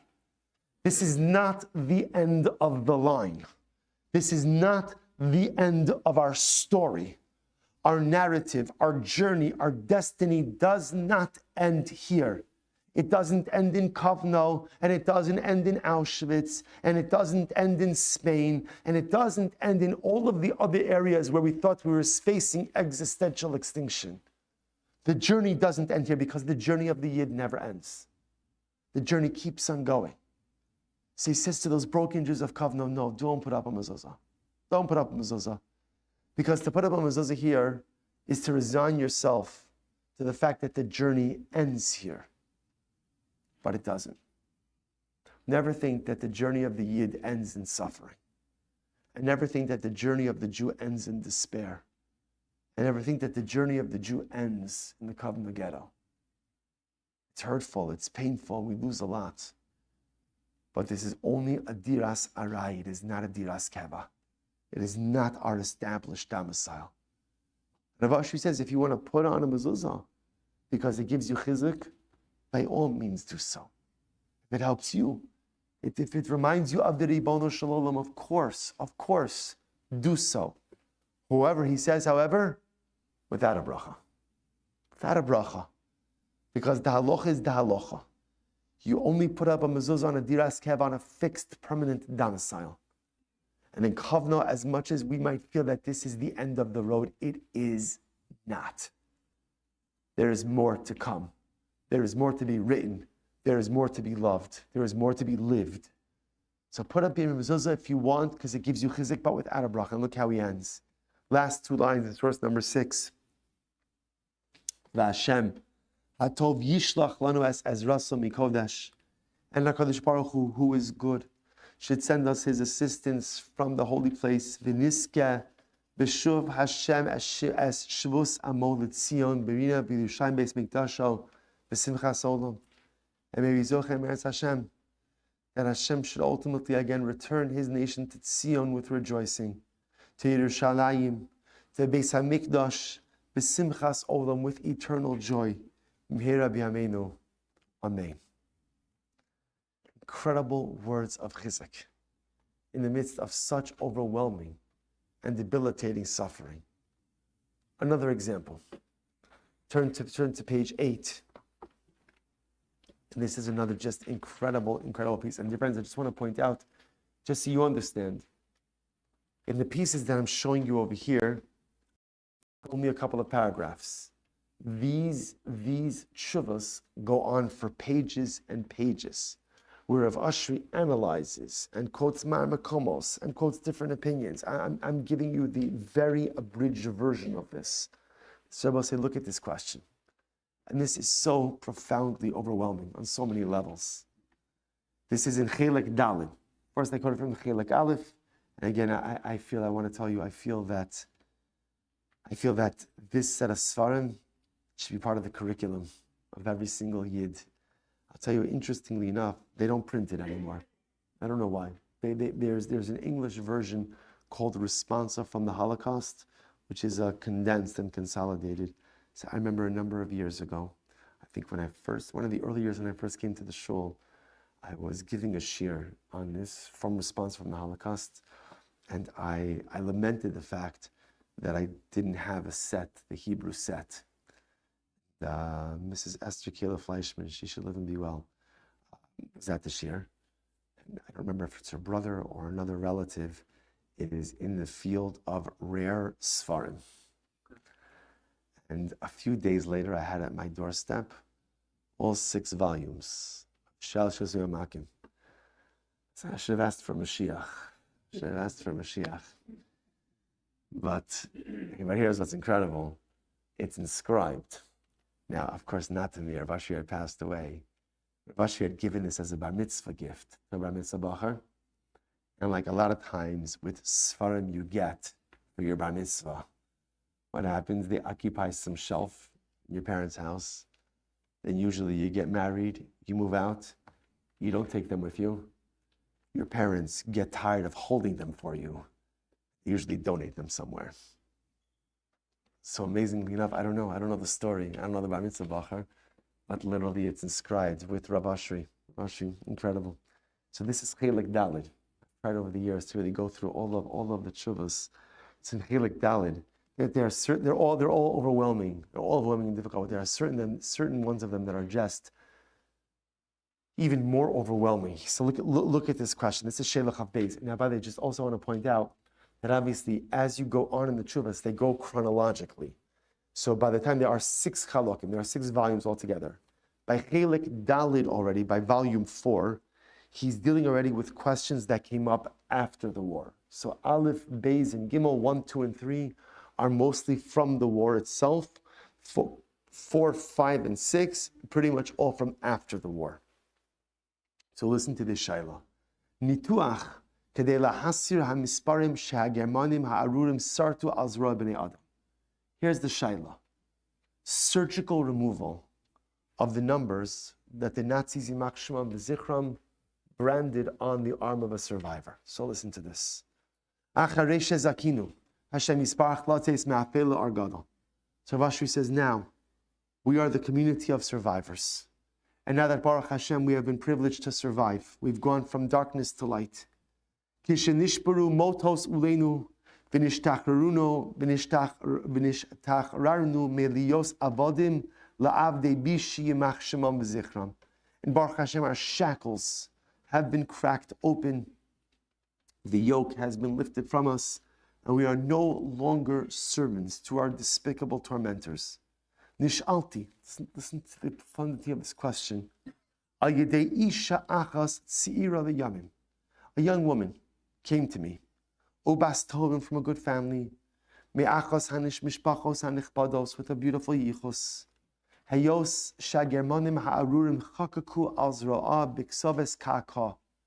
Ki kein nagu lachkok al zro sem shal kiloi hamachana mispar. So a woman came to me, woman actually, if you look later on, a survivor of Auschwitz, came to him and said, I was branded, as Jews were, by the Nazis, Yimach Shemam B'Zichram. Remember, again, as we saw in the Kinnos, Schi Umos, one of the things that our tormentors have always tried to do to us throughout the ages is to take away our humanity. Because the moment that a person forgets that he or she is a person is the moment that they're gone, they disappear into oblivion.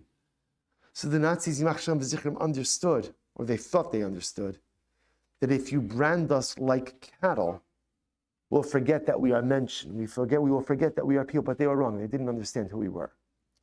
They didn't understand what we were. So this young woman, after having been branded, tattooed in Auschwitz, comes to Rav Ashri.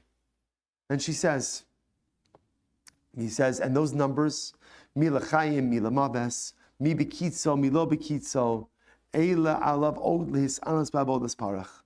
Ki al kol nagu azarim ha'arurim, so if you skip down a little bit, he says, we don't have to skip. Ki al kol nagu azarim ha'arurim, specific statistics, v'achshav, lachar shichror, birtzona lahavir al yidei nituach plasti, as ha'mispar hazeh. Now this young woman wants to have plastic surgery. She wants to have her numbers removed. Why? A sense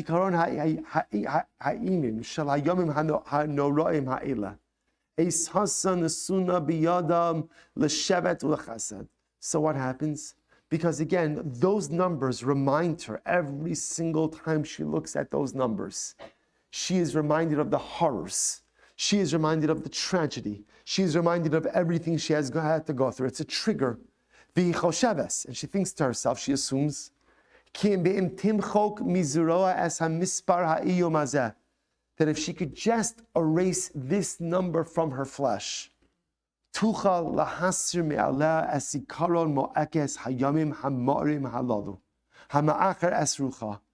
will be able to remove from her consciousness, at least from her consciousness, the memories of this terrible and horrible and overwhelming time. Because again, as long as she has to look at these numbers, she cannot find respite. Because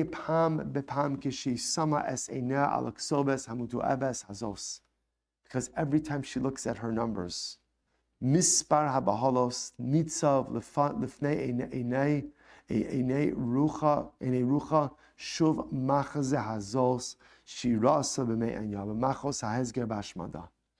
Every time she looks at those numbers tattooed on her arm, she is reminded of all that she had gone through. She is reminded of all the horrors, all of the sights. Ukibnei maron, orim lifnei einei rucha, hamon hakiluim, she'ita shehushmedu shama machanos. V'yisraelas. Therefore she asks, Im motor la al pidin lahavir me'al zroa es aksoves hazos. Ulai, can she remove the numbers through plastic surgery? Ulai al yidei kach, tuchal lishkoach es kol hatzara, v'chinun sha'avru aleh b'timtza mergoa l'nafsha hamora. Maybe if she removes the numbers,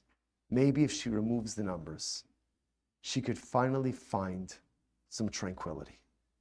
Maybe when she removes the numbers, she could close her eyes without seeing the horrors that unfolded in front of them. Maybe by removing the numbers, she could find a little bit of rest in what has been an overwhelmingly turbulent life. Rav Ashri answers, And his answer is overwhelmingly astounding. He says, Lachein. Now again, remember, I just want to point out, there's much in between the first section and the last section.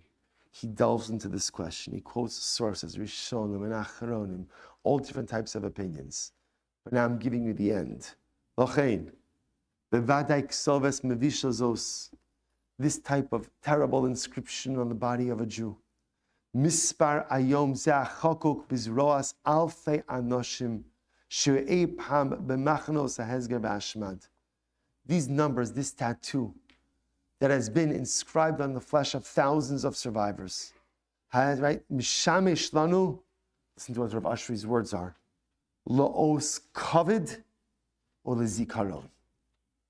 Rav Ashri says those numbers, that is a badge of honor. That is a badge of honor and a badge of memory. Shezachar niskar eis asher asalacha amalek. Germani, on one hand, it is a reminder what Amalek did to us. It is a reminder what the Nazis Yimach Shemam v'Zichram did to us. V'chalila lanu lishkoach es hadavar hazeh v'limchok milibenu. Eis kol asher olalu lanu harisham halalu.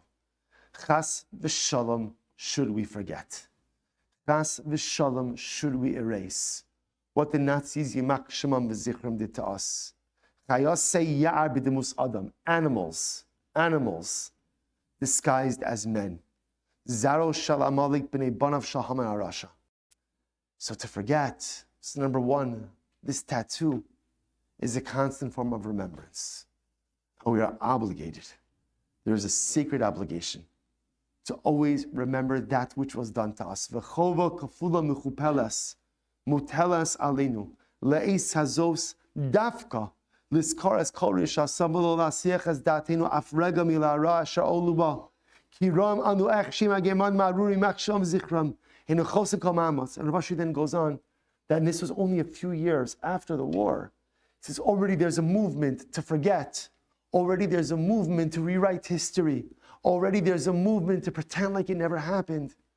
And that tattoo, those numbers, that's how we remember. That's how we remember, that's how the world remembers. But Rav Ashri said something else. He said it's also l'kavid or l'zikaron. It's a kavod. It's a kavod to be a survivor. It's a kavod to stand strong after all we've been through. It's a kavod to show the world who you are and what you are.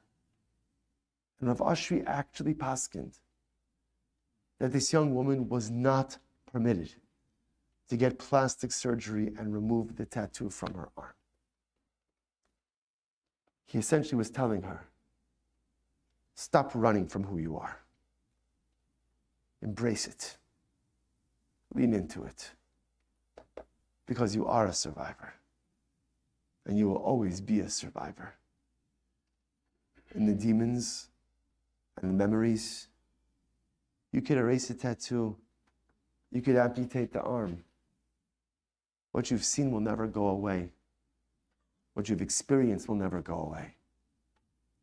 And Rav Ashi says, you're young, so you don't understand. You think that removal of a tattoo could remove horrors of what you've been through. Nothing could remove the horrors. So if you can't remove it, then you might as well own it. If you can't rewrite it, you might as well embrace it. And if you can't erase it, you might as well grow from it. And this is the power of the Jew. However, who amongst us doesn't have things that we'd like to erase? Who amongst us doesn't have memories that we'd rather not have? And as a cloud, don't we have chapters that we'd rather just simply expunge and totally just delete from our national consciousness? But erasure, deletion, spiritual plastic surgery is simply not possible. But here's the secret that the Jew understands. That we are not who we are despite our pain. We are who we are because of our pain. See, this young woman thought that the pain of her past was going to hold her back. That the pain of her past was like a weight that sat around her ankles, pulling her into the depths of pain, the depths of loss. And what Rav Ashri, who was probably many years her senior, was trying to explain to her, if you own your pain, you embrace your pain, you learn from your pain, you lean into your pain, then your pain becomes the greatest catalyst for your personalistic growth and self-transcendence. Then your pain becomes the very vehicle for your personalistic excellence. Your pain becomes the very engine which drives you to do more and to be more. You think you need to erase your pain in order to grow. Bakert is just the opposite. First of all, you can't erase it, so why even try? But if you own it, you embrace it, you lean into it, you learn from it, it'll be your greatest engine of growth. So no, you may not erase the tattoo, but there's something better than erasing it. It sounds strange, but it's celebrating it. Because, Chavra, this is what we do. We take our pain, you see in the world, in the Welt, especially in current society, when you have pain, there's one simple way to deal with pain, which is numb it.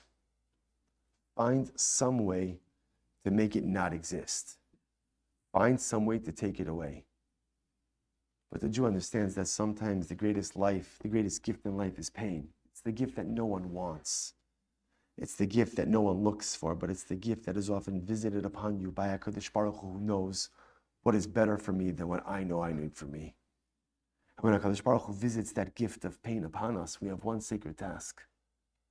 Own it, stop running from it, lean into it, embrace it, and learn from it. Because if I can do that, there is absolutely no telling what I could accomplish. Those numbers, says Rav Ashri, are a covet. It's a covet because it reminds the world of what happened to us and what we're still standing. And it's a covet because it reminds us that no matter what happens to us, we have the ability ultimately to become great, not despite our pain, but because of it. Shivchi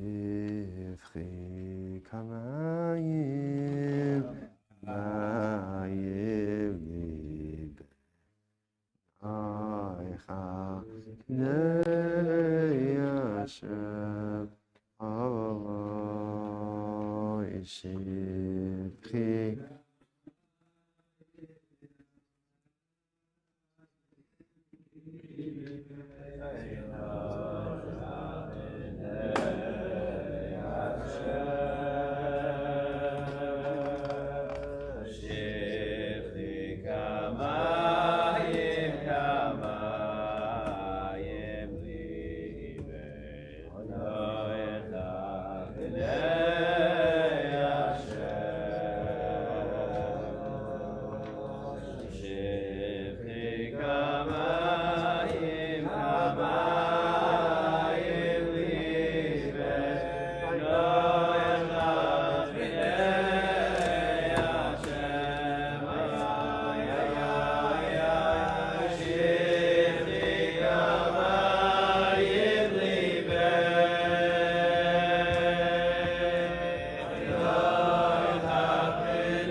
saying the little.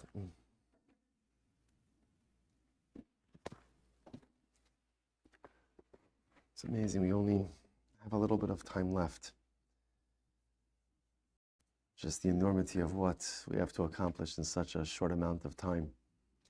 I want to spend 2 more things for this afternoon already.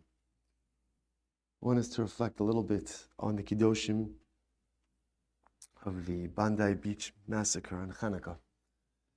Now it's amazing, just as I was sitting and preparing for Tisha B'Av a little bit, we think about the things that unfolded over the course of the last year. And one of the most incredible kohos that we have as a people is we suffer, we rebound, and we move forward. Part of the danger of that is that we move forward so quickly that we sometimes forgot. And as I was preparing a little bit for Tisha B'Av, Schatani Maskir, at first I didn't remember about this terrible, terrible massacre that occurred in Australia on the first night of Hanukkah. I just wanted to share with you just some of the stories. Not all of them. There were 15 people, 15 innocent neshamas that were killed that day. But I just wanted to share with you some of the stories. Because in general, I always think that the greatest chizuk comes, we speak about losses. And the danger, of course, in speaking about large numbers is large numbers are very hard to really focus on. We know that there were 6 million Kiddushim of the Holocaust, but who could contemplate the number 6 million? Even 1,000, even 100. One I could focus on. So if you turn to page 12 in your packet, I just want to share with you some of the stories. Boris and Sophia Gurman were walking along Campbell Parade when they saw the older terrorist stepping out of the car. The couple, married 34 years, were Jewish, but they were not there for the Hanukkah event. And what's incredible is without a moment's hesitation, they saw the terrorists take out their guns. Just you have to understand, Boris and Sophia rushed at the man with the guns. This is a 69-year-old man and a 61-year-old woman. They're not there for the Hanukkah event, but they see what's happening.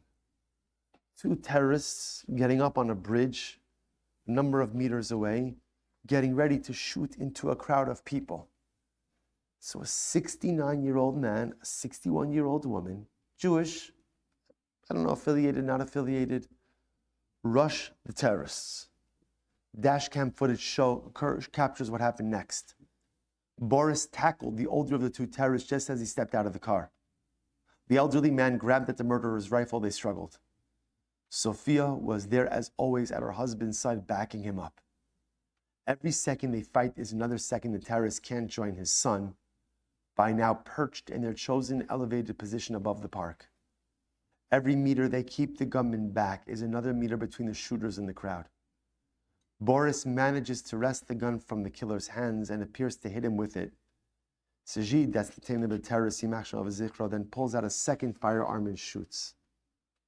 Boris was executed right there on Campbell Parade, and Sophia struck down beside him. Drone footage taken later shows what happened, shows what appears to be her arm wrapped around him, together in death as they were in life. Standing near the edge at the center of Archer Park, equidistant from every boundary of this 100-meter circle, Chabad of Bandai's Rabbi Eli Schlenger, who moments earlier had been wrapping tefillin with someone, saw one of the gunmen pause to reload. You have to listen to this story. Schlenger, 41 years old, father of 5, including a 2-month-old baby, raised his hands above his head. Stepping down from the stage, he walked north towards the footbridge. The footbridge is where the terrorists themselves were perched. Surely aware of the danger he was further placing himself in with each step he took towards the terrorist, the young rabbi pushed forward anyway. Survivors say he walked towards the terrorists with hands raised, drawing their attention to him, pleading on behalf of the Islamic community. "Please stop," he yelled. "No more." One of the gunmen on the footbridge raised his reloaded rifle and fired. Schlenger fell approximately 35 meters from the stage. Behind him, hiding near a food station, his wife Chayala. was grazed by a bullet in her back. Their 2-month-old baby Shimshi took shrapnel to his leg. Rabbi Schlinger, hoping to appeal to the humanity that lies within even the darkest of souls, managed to distract the terrorists for moments. For others taking cover in that 100-meter killing field, those seconds meant the difference between life and death.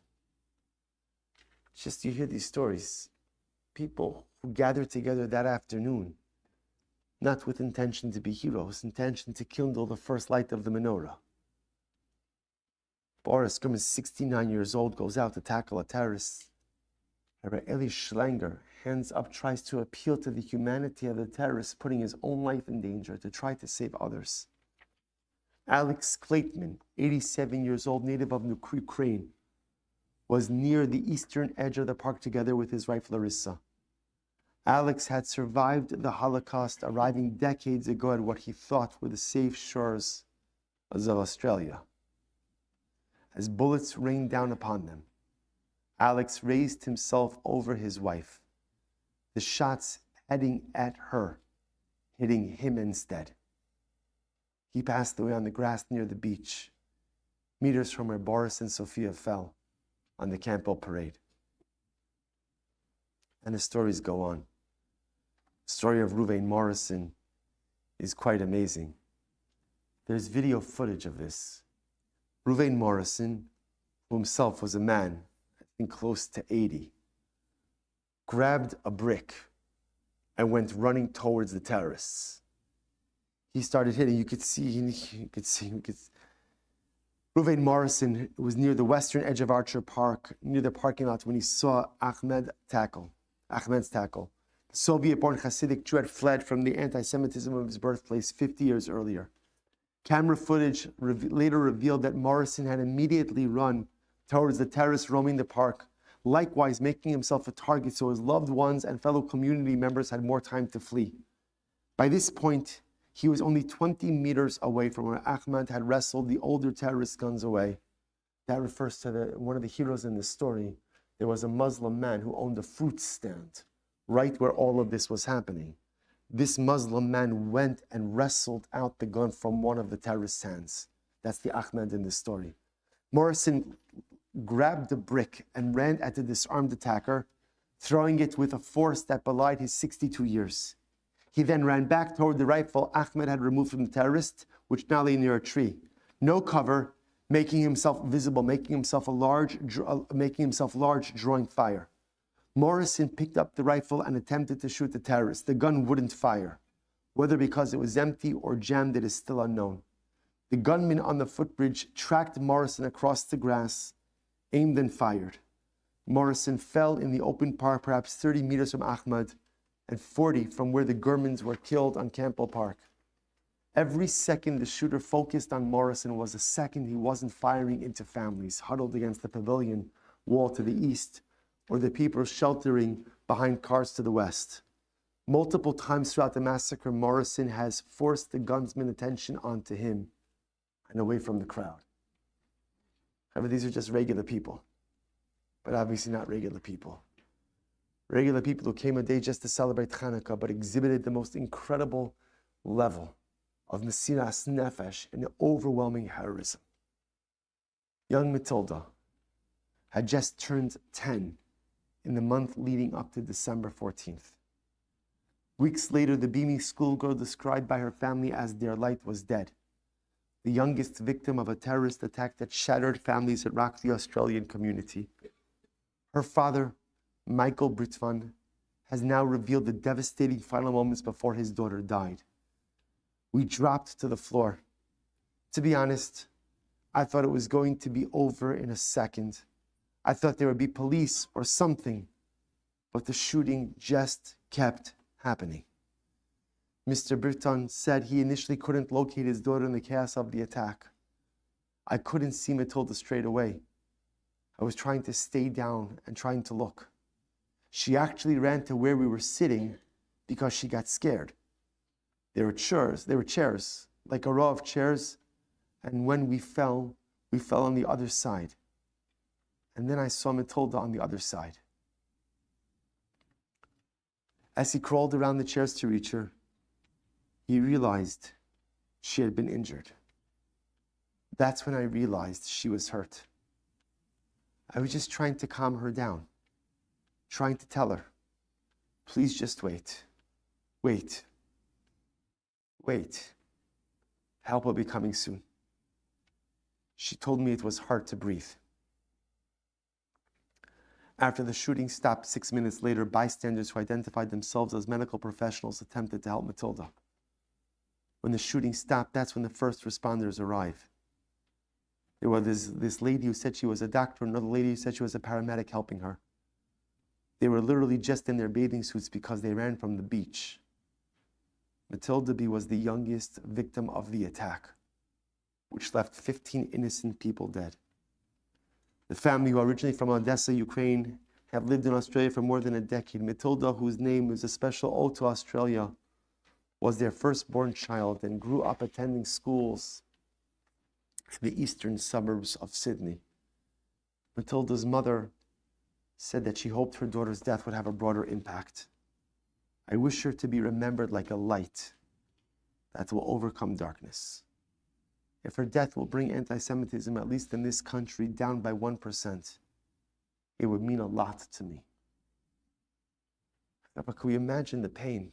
So much of today is about the pain of parents losing children. But that pain of a father holding his daughter in her final moments, hearing her last words, see, it's hard to breathe. And for what? For what? What possible culpability, iniquity, or sin could any member of humanity find within a 10-year-old girl? But this is the hatred that we've dealt with since the beginning of the inception of our nation. It started when Amalek attacked us when we left Mitzrayim without provocation. It has continued onto the shores of this country, continued onto the shores of Australia. That same senseless, baseless hatred, which wants nothing more than to stamp us out. And perhaps one of the greatest stories of Jewish heroism, maybe ever told, is the story of 14-year-old Chaya Dadon. Her story is here on page 15. What time is Mincha? 1:15, okay. At 14, Chaya Dadon is just a kid herself. However, on Sunday afternoon, she saw something no child should ever see. 2 gunmen aiming in her direction. 2 people shot right next to her. One of these, a mother screaming out for help, for someone to protect her children. In a moment of selflessness and bravery, Chaya jumped out from underneath the bench where she was hiding and ran towards the children. She jumped on the pair, shielding them with her body as shots rang out. I was just holding them. I was hugging them. I said, it's going to be okay, the teenager said. Chaya has been attending Hanukkah by the Sea event at Bandai her entire life. Her father and Rabbi Eli Schleinger have run it for the past 25 years. This event is usually a day of celebration and unity, where members of the Jewish community come together during a sacred time. There's just so much love. And it was even minutes before all the shooting, Chaya said. She was at the event with her father and brother, with her mother overseas at the time. Chaya had visited the jewelry stand and bought a necklace before heading over to the petting zoo with a friend. Then she heard gunshots. I thought it was fireworks. But then my friends, there's no fireworks during the day. It can't be fireworks. And then she was like, it's gunshots. Then we looked around and all the security people said, get down. The pair took refuge under a bench as shots continued to ring out around them. They started to pray. Chaya looked next to her and saw 2 women who had both been shot. They had been standing with 2 children. I kept hearing the injured mother cry out, save my son. Please save my kids. Please save my kids, I beg you. Please save my kids. And no one was doing anything, she said. The police were down next to me. They were just getting down. They weren't doing anything. Chaya left her safe spot.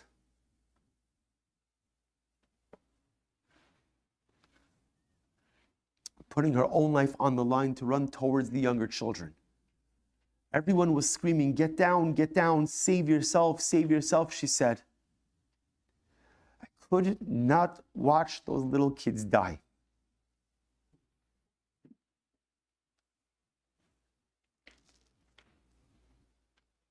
So I climbed up from under the bench and I jumped on top of the kids. I grabbed them from their mother. It was horrific. The 14-year-old tried to console the children as best as she could. She pushed them to the ground and put her body over the pair. This is a 14-year-old girl acting as a human shield. Chaya led a prayer called Shema with the children, getting them to repeat the words as they were too young to have memorized them themselves. I was saying, please repeat after me. We have to scream this. We have to do it, Chaya said. That's what I truly believe saved me. It was at that moment that Chaya was shot. I thought there was just a hole in my skirt. Obviously, I felt the pain, but I didn't want to stress the kids out, she said. It was like a hole, and it went through my skin. It was horrible. However, in a strange way, it was this moment that Chaya said she felt closest to God. Everyone has been shocked when I tell them this, but that was the moment where I felt God the most. Like I felt so connected, and I felt so powerful, that it just gave me so much strength and so much hope. 14-year-old girl, worrying about her own safety underneath a park bench, runs out from safety and security under gunfire, grabs 2 children from their mother who had been killed, throws her body over them,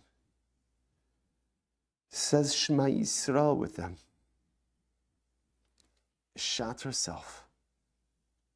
In the midst of all of this, says, it was the moment that I felt closest to HaKadosh Baruch Hu. That's the picture of this sweet girl on the previous page. It's on page 15.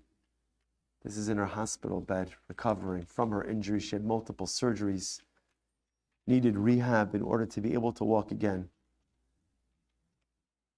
But that's Chaya Dadon.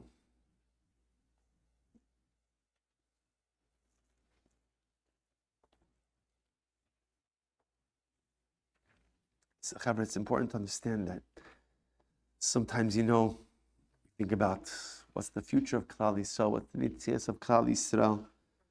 As we said before, we see all the difficulties, all of the trials and tribulations that we face, but you have to understand the eternality of our people is never in doubt. The success of our people is never in doubt, because if there are 14-year-olds like Chaya Dadon, that's just one amongst the sea of holy Jews.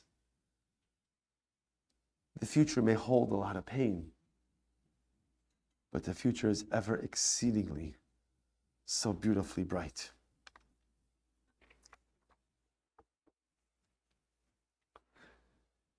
I want to close out. We're going to sing Elision in just a little bit together because the time is short. But I want to show you one last thing. If you take a look at source number 13, which is on page 17,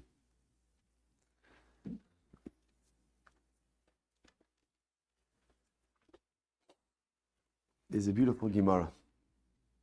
The Yerushalmi says, Amar Rabbi Yoshua ben Levi, Yomer lecha Adam, Eichan hu Elokecha. Somebody asks you, Jew, where's your God? Because throughout the ages, there have been many who have asked us that question.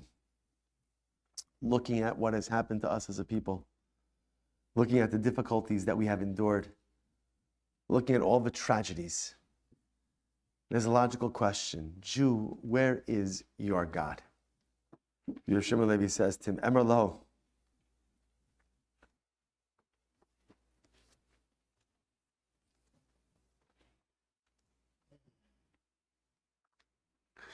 Emerlo, tell him. Bikrach hagodol sheberomi. Say to him, if you want to find my God is in Rome. If you want to know where my God is in Rome. Rav Asher Weiss Shlita, in a Sefer Minchas Asher, in a section on Tisha B'Av, says something so beautiful. He says, what does this mean? My God is in Rome.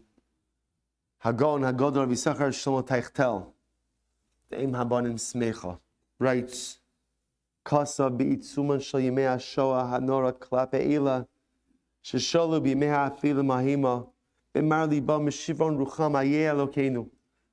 We have asked this question ourselves throughout the ages. Where is our God? Where is our God? V'chilama histir espanav mimenu.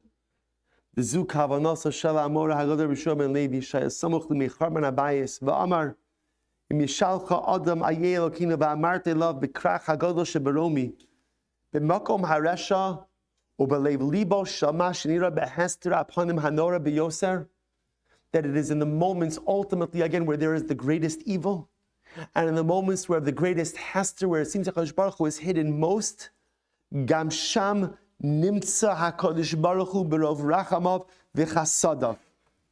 If you want to know where HaKadosh Baruch Hu is, look where the suffering is most acute. If you want to know exactly where HaKadosh Baruch Hu is, look where the pain is most intense. And if you want to know where HaKadosh Baruch Hu is, look where the darkness is darkest. That's where HaKadosh Baruch Hu is. The Ribono Shel Olam is in Rome because he's dafka most manifest where things are most difficult. And that's why it's dafka in the moments of greatest darkness that we see the greatest light. That you see a Chayed Dadon in the middle of a terrible massacre on the first night of Hanukkah. That you see the incredible bravery and heroism that we have seen throughout the ages, dafka, in the darkness. Because for whatever the reason, it's the darkness that brings out the greatest light inside of us. And dear friends, I think we'd all agree, we wish it weren't that way. We all wish that the light would just be the light, and the goodness would just be the goodness. But HaKadosh Baruch Hu runs his world and does things for reasons we cannot comprehend. But if somebody asks you where God is, HaKadosh Baruch Hu is in Rome. Somebody asks you where the Ribono Shel Olam is,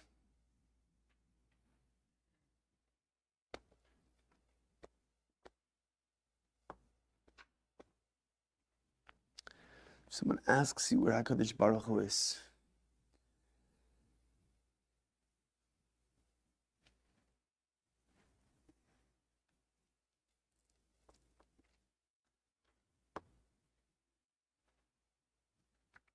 just point to the darkness, and that's where he is. That's where he is. We'll close out today with just two beautiful stories. Two stories written by Sivan Achav Meir. Two stories that I know we're all familiar with, but I think help to close out this idea, because this is what we have to leave with. We have to leave with HaKadosh Baruch Hu is in Rome, that no matter how dark the darkness gets, HaKadosh Baruch Hu is with us. So if you look at source number 15 on page 18 in the packet, have people in Israel heard about Charlotte? One of my readers in New York asked me this past week. She urged me to write about one of the most talked about events that have shaken the local Jewish community in recent days. Charlotte Hertzberg, an 8-year-old girl from Monsey, New York, was riding her bicycle near her home when she was struck and killed by a car. The driver, who immediately accepted responsibility for the terrible accident, was the best friend of Charlotte's father, Yuri. At that moment, my wife and I understood that we were facing an enormous challenge and test. Yuri said in a eulogy for his daughter, "My best friend did not do this deliberately.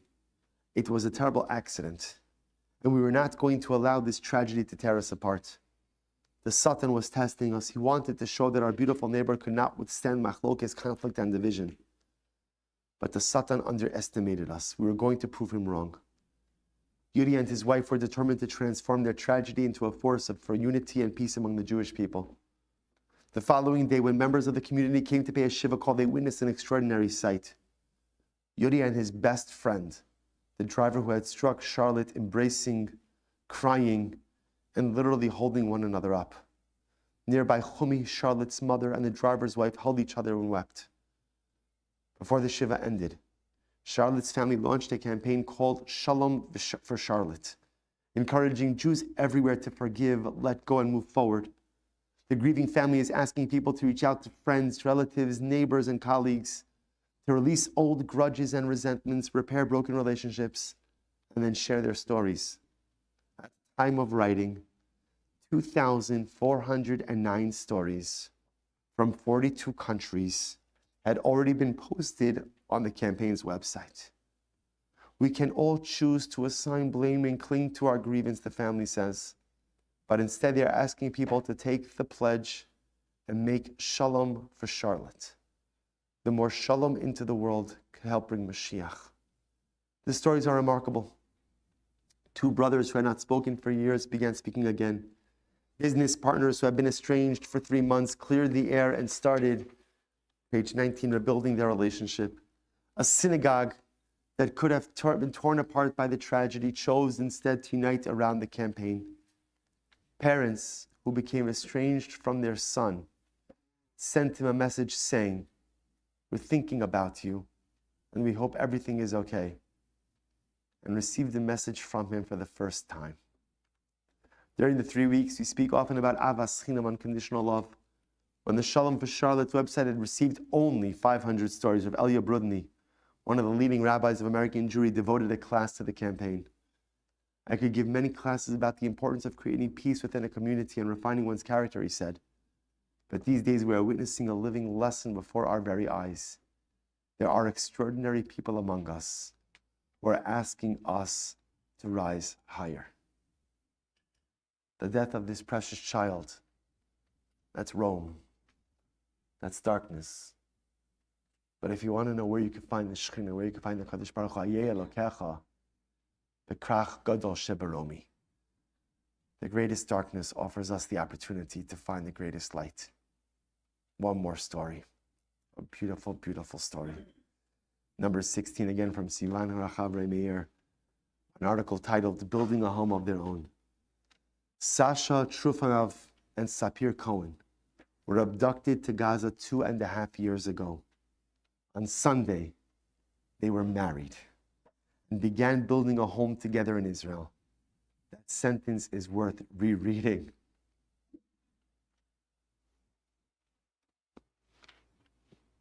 Every spoken word beneath the wedding canopy took on a deeper meaning. Behold, you are consecrated to me with this ring according to the law of Moses and Israel, Sasha said as he placed the ring on Sapir's finger. In interviews after his release, he said, "When I was abducted, my Jewish identity meant nothing to me. The first time I ever put on tefillin was after I was freed from captivity. I did not know there was a God. It's incredible. I was abducted because I was Jewish, yet I did not even know what that meant. Today, I do." Then came the breaking of the glass. Rabbi Beryl Lazar, chief rabbi of Russia, who has supported the couple and officiated at their wedding, placed the glass on the ground and recalled the surgery Sasha had undergone on his leg after being wounded in captivity. And there he stood on both feet, healthy, strong, and smiling as he declared, "Meshkachech Yerushalayim tishkach yemini, tidbach lishoni l'chiki imlo eskarechi, imlo ala es Yerushalayim al rosh simchasi." But then many were in tears. By then, many were in tears. Sasha and Sapir were abducted in Nir Oz, but their story is also a story of Jerusalem. They both understand that. Sapir once told me in an interview that her captors would speak to her about Judaism, the Ten Commandments, Jerusalem, and the Torah. The more she knew, the more unsettled they became. Ana Yahud, she would tell them, I am Jewish. One of the terrorists told her he disliked her because she was constantly looking out for the other people around her, helping them and bringing light into the darkness of Gaza. He was right. The 7 wedding blessings were recited beneath the chuppah. Sasha's mother, Yelena Trufanov, and his grandmother Irina were both there. Both had been abducted to Gaza and later returned home. Since then, they had become symbols of faith, hope, and Jewish identity, particularly among Russian-speaking Jews. But one person was deeply missed. Sasha's father, Vitaly, of blessed memory, who was murdered on October 7th. Once again, ancient words carried extraordinary meaning. A prayer for all that will now fill this new home, and for the home of the Jewish people. Asher bara sason v'simcha, chasan v'kala, gila, rina, ditza v'chedva, ava v'achva, shalom v'reyas. Someone asks you, Ayeh Elokecha, where is your God? Ikrach gadol shebaromi. And so, dear friends, as we close out this Kinnos for Tafshin Pei-Vav for 5786, hopefully, we have done the avoda, like Rabbi Nachman taught us, of going from the nun kafufa to the nun pshuta, of going ultimately again from the nun Kinnos, the nun which collapses upon itself, the nun which feels so overwhelmed by its pain that it is barely able to move forward, to go to the nun pshuta. That's the nun that allows the pain to course through, the pain to move through. It's the nun that allows the pain to be acknowledged. But like Rav Ashri taught us, you can't erase the numbers, you can't erase the pain. You have to embrace it, accept it, lean into it, and grow from it. Because if we could do that, if we could transition from the nun kafufa to the nun pshuta, then we can transition from kinnos to tikkun. Then we could transition from lamenting to rectification. And if we can make that transition, then we can embrace a future of Asher bara sasun v'simcha, chasim v'kala, gila rina ditza v'chedva, ava v'achva v'shalom v'reyas. We should be zochem Yiras Hashem that this should be our last kinnos. As we stand up now to sing together, Elit Zion, we mourn for that which we have lost, but we sing for that which we know our future holds. Sing together on page 44. Elit Zion v'yareho, v'yishom etzireho, v'chibsu lo chagurasa.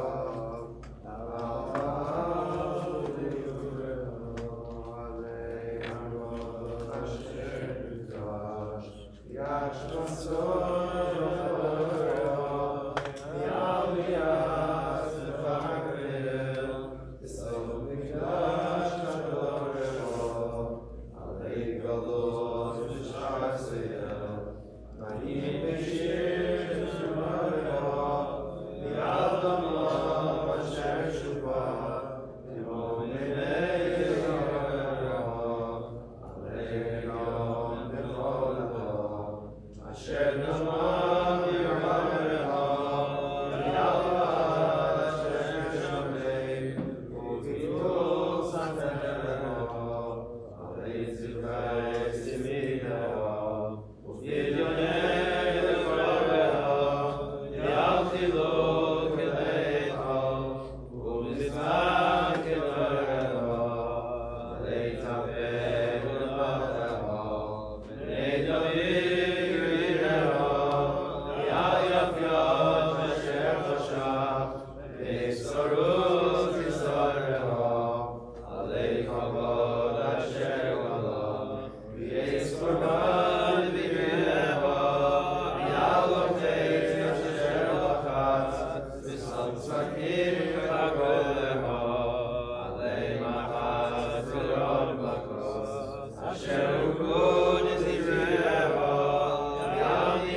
Lord, show us to see that we have done our own this morning.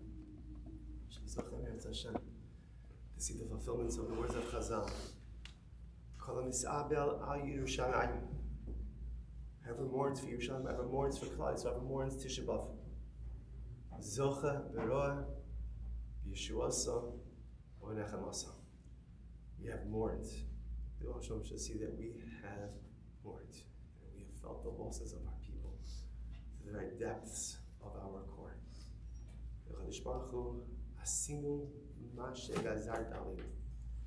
We have done what you have asked of us, we have mourned. Now, Kadosh Baruch Hu, we ask of you that which is incumbent upon you. Bring on Yeshua, bring on Nechama, bring the Geula, bring the Beis HaMikdash, bring Tchias HaMeisim, bring Mashiach Mihira B'Yameinu. Amen.